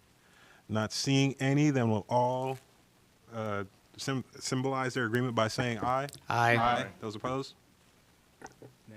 All right, we have 1 nay opposed, Commissioner Bowden, and the 7 other commissioners were ayes, and the motion passes as consistent. All right, next up, I will open it up to motions for HCCPA 2412, Comprehensive Plan Map Amendment. Commissioner Conan. I might as well just continue this process. Make a motion to find HCCPA 2412 consistent with the comprehensive plan based on the same policies, Objective 1, Policy 1.2, Policy. All right, that's the motion of consistency finding by Commissioner Conan. Commissioner Lau? Second. All right, a second to that motion of consistency finding by Commissioner Lau, citing those objectives and policies from before. Are there any questions or comments from the commissioners, clarifications needed? Again, we're voting for consistency on this one, so would all signify their agreement by saying aye. Aye. Those opposed? Nay. All right, Commissioner Bowden opposed. The 7 others are in approval of it, so it carries as consistent. All right, and we'll move on to our next 2 agenda items, I and J, HCCPA 2407 and HCCPA 2319, is that right? 2319. Yes. So HCCPA 2407, it's located at 5711 Bishop Road. It's a privately initiated comprehensive plan text amendment on 575 acres, and it is expanding that urban service boundary. It's associated with a map amendment under 2319, and I'll explain why. So 2319 map amendment came originally in the October 2023 cycle. When we were in conversations with the applicant, we did find that the amount of density that they were requesting at the time is inconsistent with the rural area. So to kind of clean it up and bring it all into obviously a cohesiveness, especially since we were already performing the urban service boundary studies, we kind of spoke with the applicant and let them know, and then that's when they decided to submit for the urban service boundary text amendment in January of this year. So before you have 2407, which is the property highlighted in yellow. It's just south of the one that we just presented on. Now, when we look at this, again, it's south of Bishop Road. It does touch a portion of the urban service boundary, more particular in that northwest corner. Now, as you get further south, you'll run into the 3rd plan amendment, or the amendment site, which is under 2409, and we'll probably get into that a little bit later. But again, it's more of the same development pattern nearby. So you have those ELAP lands over to the east, and then to the west you have Bonita Drive and a lot of residential development. You have in particular one over to the southeast, that southwest I should say, that's being developed as we speak. It's going through phasing, and this is where you'll see some of those utility lines already coming through. Now, again, I don't want to bore you with the whole same spiel or anything like that, but this is essentially what we're looking at. You want to project growth into that urban service boundary. Typically, you're allowing 4 dwelling units an acre. And again, this is an area that we've already looked at for the area expansion studies. Now, this is bringing 575 acres into the urban service area. You have to have a minimum connection of water, public water and sewer. Again, we sent this out for agency comments. We didn't have any objections. Again, we just had plain comments, general comments that we need to make sure that we watch for at the rezoning stage. Same apply as the ones previous to this, the one that I presented on. There is water within a quarter mile of the site. In particular, it's, I believe July 17th, there was an email that was transmitted, and it says that there are currently potable water and wastewater force mains under construction along Bishop Road, and they were approved for construction as part of Cypress Ridge Phase 1. So they're there, but they haven't been officially accepted by the county. And there's a difference between that, because I imagine that the county, once they accept it, they assume responsibility for maintenance and whatnot. So that's what we're looking at. We based off some of that consistency review based off that policy. Now, we looked at also community infrastructure planning comments. They did talk about, the differences of impacts in terms of the roadways. Again, we'll probably dig a little bit deeper into that at the rezoning stage, because they'll come in for phasing. Conservation, environmental, lands management. They did mention that there are, and you can see the comments yourselves in the packets, but they did mention about wildfire and making sure that you mitigate for that at the rezoning stage, because it's a public health and safety issue. So, timing of growth. Again, there's 10 criteria. Out of the 10 criteria we looked at, it met all of them but one.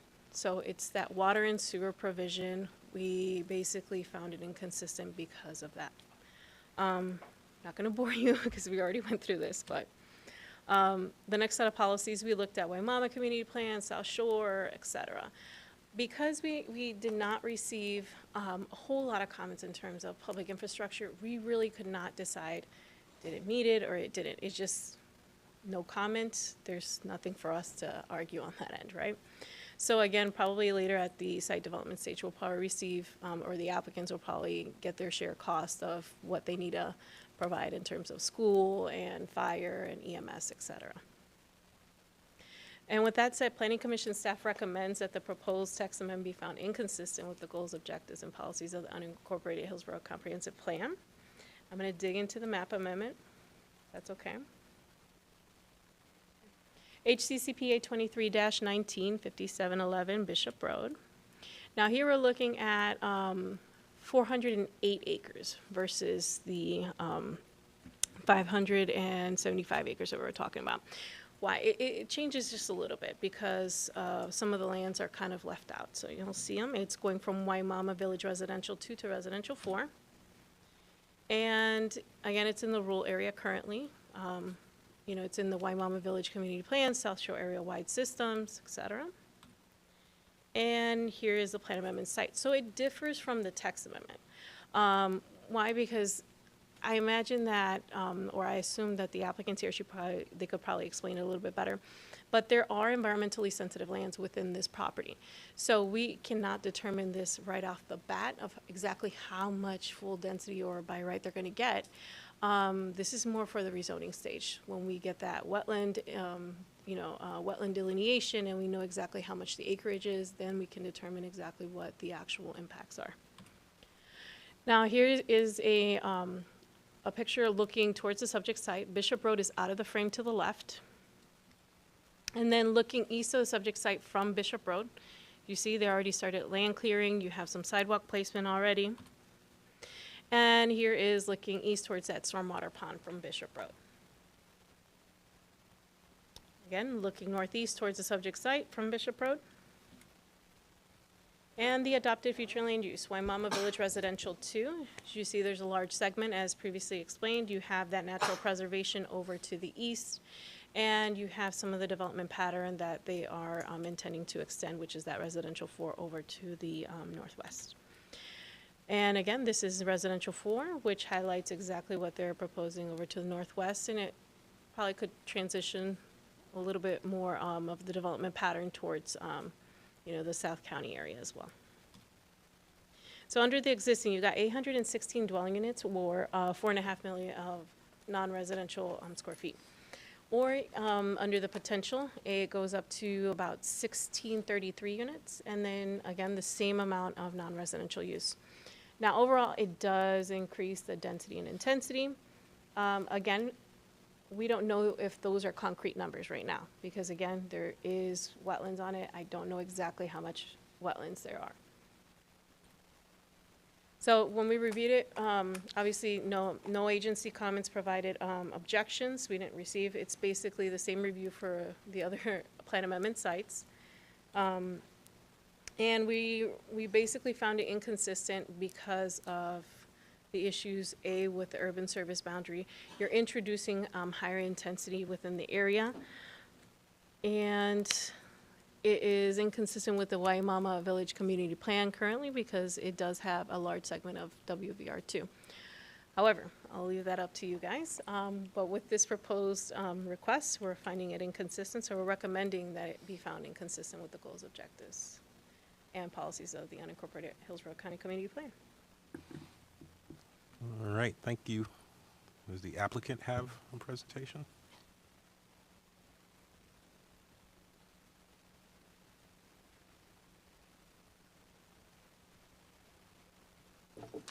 Good evening, Commissioners. William Malloy, 325 South Boulevard. If it's appropriate, I'd like to ask you to just incorporate the wisdom of my colleagues. What they've spoken on so far, I don't think I need to say it again. They probably said it better. I would like for this particular project to point out There is really a nexus to suburban development here that maybe isn't apparent in the staff report or on the face looking at this.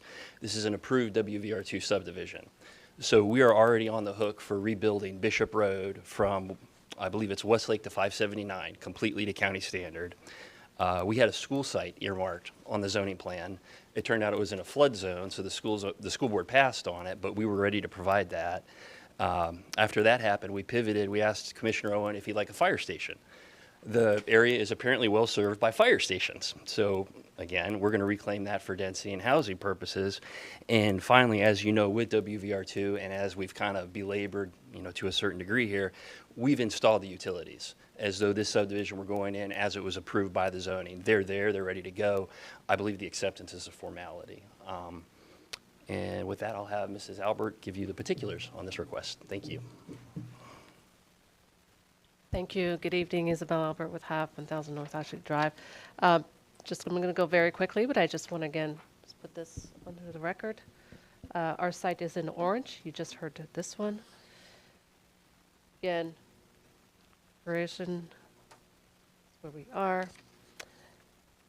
We talked about utilities. You've seen the utility maps. It has not changed. It's still there.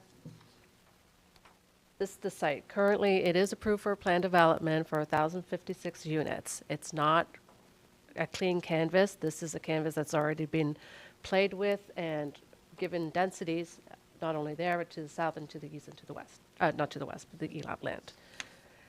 And with that plan development, obviously, comes all the road improvements and all the improvements that the developer had to provide. This is the roads. It's, surrounding parks. The schools are provided by some of the plan development. Fire station, as Mr. Malloy said, they're there. And so our request is for the expansion of the urban service area. There's a little touching over here. Again, it's just wording, but there is utilities there, and there's numerous policies, similar policies as before. I'm just going to put it on the record again. And I'm here if you have any questions. Thank you. Thank you. All right. Over to our public comment on this one, and the only individual we had is Mr. Reagan. We'll see if you wanted to make another. You're signed up, so might as well say something. Again, my name's John Reagan. On behalf of the Waimama Community Plan Advisory Committee, we really request dialogue with the planners and with the developers going forward to try to mitigate some of the issues that we see that are accumulating. It's not just this one application, but when you combine them all together, the growth is tremendous in the next couple of years. And within the next 7 to 10 years, it's probably going to be triple or 4 times what these 4 applications are doing. So we really need to be thinking about how are we growing the community. That's, we just want to be able to try to mitigate some of these concerns. Thank you. Thank you. All right. And I believe that's all we had for this one signed up. Be sure, yep. So I'll turn it over to the commissioners for Commissioner Stevens. Sorry, no one wants to go home more than all of us, I'm sure. But my only question is why the carve-outs for the map amendment as opposed to the entirety of the parcel that we saw originally? The carve-outs on It the looks R4? like right. The ones on the northern end? It just looked like a spotty map. So if that makes sense. Isabel. As opposed to the text amendment Okay. location. Sorry, Carla.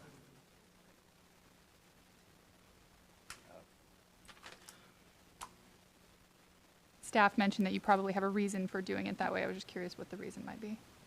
Just want to make sure I answered it correctly. Sure.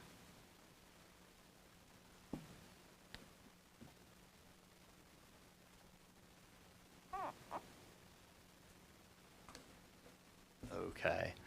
So the carve-outs being the pink areas? Well, the areas that are not pink, I guess. So the middle area from the north end coming down, That was previously platted. It was a very arduous platting process. We're not going I to see. unwind Okay. that. Okay. The top right, we actually didn't control initially. Okay. And then the bottom right, the southeast corner, that's where the school and the fire station could have gone. Got it. So Okay, it's just because this is already partially Correct. in progress. Okay, thank you. All right. Are there any other questions, discussion items, comments from the commissioners on this one? I am not seeing any. Going once, going twice. Commissioner Kress. Just, I guess just a comment for the Citizens Advisory, Mr. Regan, I think. It would be great if the development team would continue to work with the neighborhood, because it is a little scary to see how much development will be coming there, so I hope that it's really thoughtfully done. And also, Mr. Regan, be sure to go to the board, county commissions. That's the final decision maker there, so. All right. All right. Any more comments from the commissioners? And I would like to remind everyone that if we're, again, making oppositional statements here or actions, we need to have objectives and policies to back it up. So just keep that in mind as we go forward. So I will go on ahead and close the public comment at this time and open it up to motions. Commissioner Kona. Yeah, motion to find HCCPA 2407 consistent with the comprehensive plan based on objectives 1, policy 1.2, and policy 11.1. All right. Motion of consistency finding from Commissioner Kona. Is there a second out there? Commissioner Sieben? Second. Was that for 07 or 09? 07, 2407. Okay, Did he say the objectives and policies and stuff? It's all flying past me at this point in time. All right. Motion of consistency findings stating those objectives by Commissioner Kona. Second to that motion by Commissioner Sieben. Any questions, clarifications? Just remind you all again, we're voting on consistency. So would all signify their agreement by saying aye. Aye. Those opposed? nay. All right. We have 7 approving and Commissioner Bowden as the 1 nay opposing. So it carries consistent, 7-1. And now we'll open it up to motions on HCCPA 23-19. Commissioner Kona. Motion to find HCCPA 2319, the comprehensive plan map amendment, consistent with the comprehensive plan based on objective 1, policy 1.2, and policy 11.1. All right. A motion of consistency finding by Commissioner Kona. Is there a second out there anywhere? Commissioner Lauk. All right, we have a second to that motion of consistency finding by Commissioner Lauk. Are there any questions, clarifications needed from the commissioners before we take our vote? Then we'll all signify their agreement by saying aye. Aye. Those opposed? Motion carries unanimously. All right. 1-1 over. All right. On to our last two items, HCCPA 24-09 and HCCPA 24-08. Carlianos. This one's located off of Saffel Road and County Road 579. So this is a privately initiated text amendment on 638.77 acres. Again, this is associated with one of the map amendments, which is HCCPA 24-08. Now, this aerial map shows you. Sorry, all Carla, we're not seeing the map. There we go. Thank you. So here before you, you'll see that you have all 3 of the urban service area expansions that we were previously speaking about. The one in particular that I'm addressing now is 2409, which is located to the south. It's the southernmost, located off of Saffold Road. As you can see, it directly abuts the Cypress Ridge property, which is over to the west. And if you look further south, there is another residential subdivision. Now, this property is not too far away from the county line. This is very close in proximity. So we're looking at pretty big urban service area expansion between Saffel Road, County Road 579, and then County Road 674 southbound. Again, this is where, when we're looking at the urban service boundary, we're looking at projecting all of the future growth there. 80% of that population needs to go. This is where you want to see typically at the minimum 4 dwelling units an acre, which is a criteria at the rezoning stage that we look at minimum density as well. We want to make sure that, you know, there is public infrastructure to kind of accommodate for that future growth. So I'm going to skip over this because we already went over this a lot. We sent it out for agency comments. We received the same exact agency comments for the majority of them. There is water and sewer within a quarter mile. You know, we're looking at probably phasing later on in terms of roadway and then off-site improvements, and then we need to maintain sensibility to obviously the environmental lands as well. Here is the difference between the other two areas. This site's not contiguous to the urban service boundary. As I pointed out in the aerial map, this one is the southernmost property located between the other two sites. The other two sites do abut the urban service boundary. One, 2319 abuts it on the corner, and then you have the north one, which is 24, now I'm getting them all mixed up because there's so many of them, but the North Bishop one is located literally adjacent to the urban service boundary. This is the only one that doesn't touch that. So we did have some discussion with the applicants, you know, there might be a potential for, you know, a nuance there because it's not touching the boundary. However, you know, after conversations, they still want to proceed forward, and then hopes that, you know, Planning Commission and the commissioners can see the overall big picture of it. Now, when we look at it, we looked at obviously it doesn't meet 2 of the criteria versus 1 of the criteria. So that not being contiguous to the urban service boundary, and then 2, not having water and wastewater accepted by the county and in existence today. So this is the main justification of why we found it inconsistent. Again, we looked at all the other policies, Waimama Community Plan, South Shore Area-wide systems, the provision of public facilities to serve the development site. It is hard to determine whether or not there is sufficient capacity or not for fire stations, EMS, public schools, et cetera, because it's too early in the stage. We don't know exactly how many dwelling units are going to go there. This is why we review it in detail at the rezoning stage. So with that said, Planning Commission staff recommends that the proposed text amendment be found inconsistent with the goals, objectives, and policies of the unincorporated Hillsborough County Comprehensive Plan. We're good? Okay. And then the next one is the map amendment. So we have HCCPA 24-08 Sappho Road, County Road 579.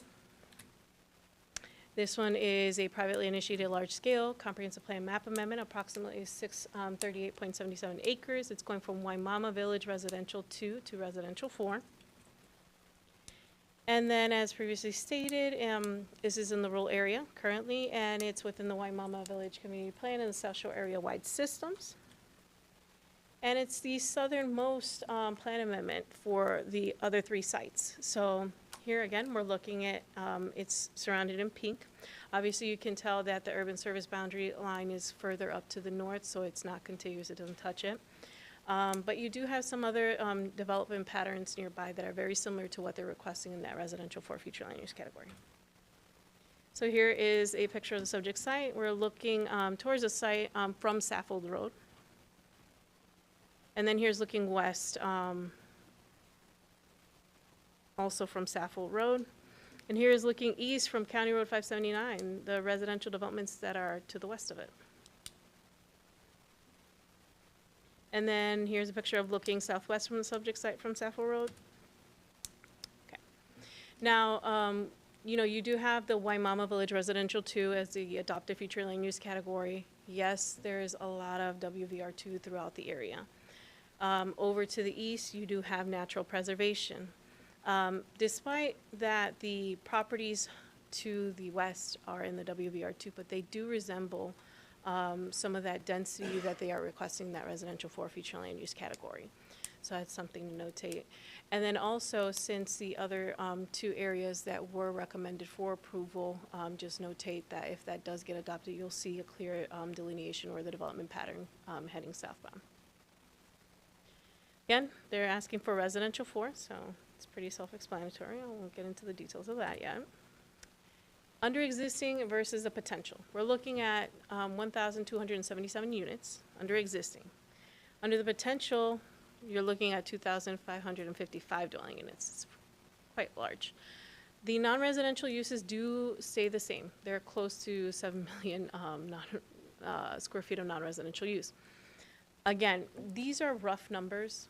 We do not know exactly what that wetland count is. So until we get to that rezoning stage, I won't know for sure exactly what the impacts are, or how big is it. Now, we sent it out for agency comments. We didn't receive any objections, just general comments, same as usual. We reviewed it for consistency with the urban service area, neighborhood community development, and future land use categories. And we looked at the provisions of public facilities to serve the development, and also the South Shore Area-Wide Systems Community Plan and the Waimama Village Community Plan as well. Now, overall, the proposal does not meet the intent of FLU Objective 16 and the accompanying policies that require the development and infill of the redevelopment to be compatible with the surrounding character and lot size and density. While there are single-family uses to the west and they are rural in nature or urban in scale, there's really no non-residential developments within the vicinity of the site. So we're talking about non-residential versus residential. And you know, overall, there is a lack of planned or programmed urban services, multimodal transportation systems, central water and sewer, schools, fire, etc. Again, this is just to mention that we can't really know this for sure at this stage. So since we don't have sufficient information, this is what we were provided, and this is how we have to review it. So again, Planning Commission staff recommends that the proposed map amendment be found inconsistent with the goals, objectives, and policies on the unincorporated Hillsborough County Comprehensive Plan. Could I just add Yeah, one thing go ahead. to Carla's presentation? When we looked at the issue of adjacent and contiguous, we were advised, we consulted with Mr. Robin, that we should evaluate the plan amendment on its merits alone, as if it was standalone. Certainly, we recognize, based on your recommendations that you've made on the two northern, that it would be adjacent and contiguous based on those actions. Thank you. All right. Applicant, please. Cami Corbett again with the law firm of Hill, Ward, and Henderson. I just want to put a map up here. So the site is in purple, and just if you look directly to the west, you can see a subdivision that's largely developed out. That is developed at 4 units to the acre, so even though it's not directly contiguous or adjacent to the technical urban service boundary on its own, it is definitely adjacent and contiguous to the same type of development pattern. And then also, based on the action that you just took, it would most definitely be adjacent and contiguous to the urban service boundary. And so I just wanted to point that out. Also, with respect to some of the comments without not having multi-use trails or fire stations, there's actually, this property in purple is zoned already at a density at about 4 units to the acre. It contains a school site in it that was actually, I think the school district does actually want, and then we actually have a public service element to it, that there's also potentially a fire station there. We have multi-use trails, we have lots of things, and we have lots of transportation requirements that accompany that. So this one's a little bit different, and I think it's probably, you know, it's already approved at a development of almost 4 units to the acre, and that's the same development patterns directly to the west. And to Commissioner Kress's comments, we will continue to meet with the community. We met with these gentlemen, and we had 2 specific community meetings on these plan amendments, and when the properties get rezoned, I'm quite sure they're active, and they will share their thoughts with us, and we will continue to work with them. But with that, I'll answer any questions you might have. All right, thank you. Over to the public comment on this item. We do actually have one other individual before Mr. Regan, before we get to you again. Online virtually, we have Mary Minier. My apologies if I'm mispronouncing. Is Mary on the line? Is HTV still with us? I don't see a Mary on there in the image. No, it doesn't look like it. Gone once, gone twice. All right, next up, Mr. Regan. Again, this is John Regan. By the way, Mary is one of our volunteer members of our Waimama Community Plan Advisory Committee. We consist of 14 resident volunteers that are looking out for the community. We're working with Waimama Together. We're working with Enterprising Latinas. And with that, we have a large number of community people that give us inputs as to their concerns with the growth. And again, I'm just requesting that we have dialogue with the county, with the developers of each of these, especially the 4 urban service area extensions that we've done tonight. The other request that I would have would be that as you're doing the planning, is there anybody that looks outside of one application at a time and looks at, say, a 5-mile radius of what's the impact of all of these applications combined together over, say, a period of 5 years? So that's all I have. All right, thank you. All right, Ms. Corbett? Cami Corbett again for the record. Just real quick, I wanted to, I don't think I implied it, but I don't think I actually said it. When staff said that utilities are not within a quarter of a mile, they misspoke when they said that. It is, that is not the case for this development. That subdivision that I pointed to you to the west, those utilities stub out right there. So there's no issue with proximity to utilities. I just want to make sure I clarified that. Thank you. All right. All righty then. I think that's it for public comment, so I will turn it over to, for the public's public comment, I'll turn it over to the commissioners for discussions, questions, comments on this item. Anyone? I see Commissioner Bowden moving. Just a comment, and as you notice, I've not been supportive of expanding the USA, and basically it ties back to what the residents has been saying all night, is that they worked on this neighborhood plan, and it appears that with the expansion, that now all that work that they've done, it goes away, and now it becomes a situation that maybe we'll get these things, maybe we won't. So it's kind of you look back at what you've done, and you go back, why did I waste the time, in a sense. Now, my suggestion would be to the residents is to definitely go to the meetings, the county commissioner meetings, and also be at the zoning hearings as well, to voice your opinion as to what you would like to have, and see if they can't sway them into putting in some provisions to protect the community from some of the things that potentially could happen. Very good advice, Commissioner Bowden. Thank you. All right. Are there any more comments or questions, statements from the commissioners? Not seeing any. Commissioner Soria. I was just wanted to point this out. Like, it seems like all the three applicants are similar, but there are subtle differences. Like the last one actually meets all the criteria for the public utilities. The wastewater is pretty close, but again, the reason it was inconsistent was very different. So that's another thing I would like to point out, and have the commissioners make sure they make the decision based on that. Thank you. Good point, Commissioner Soria.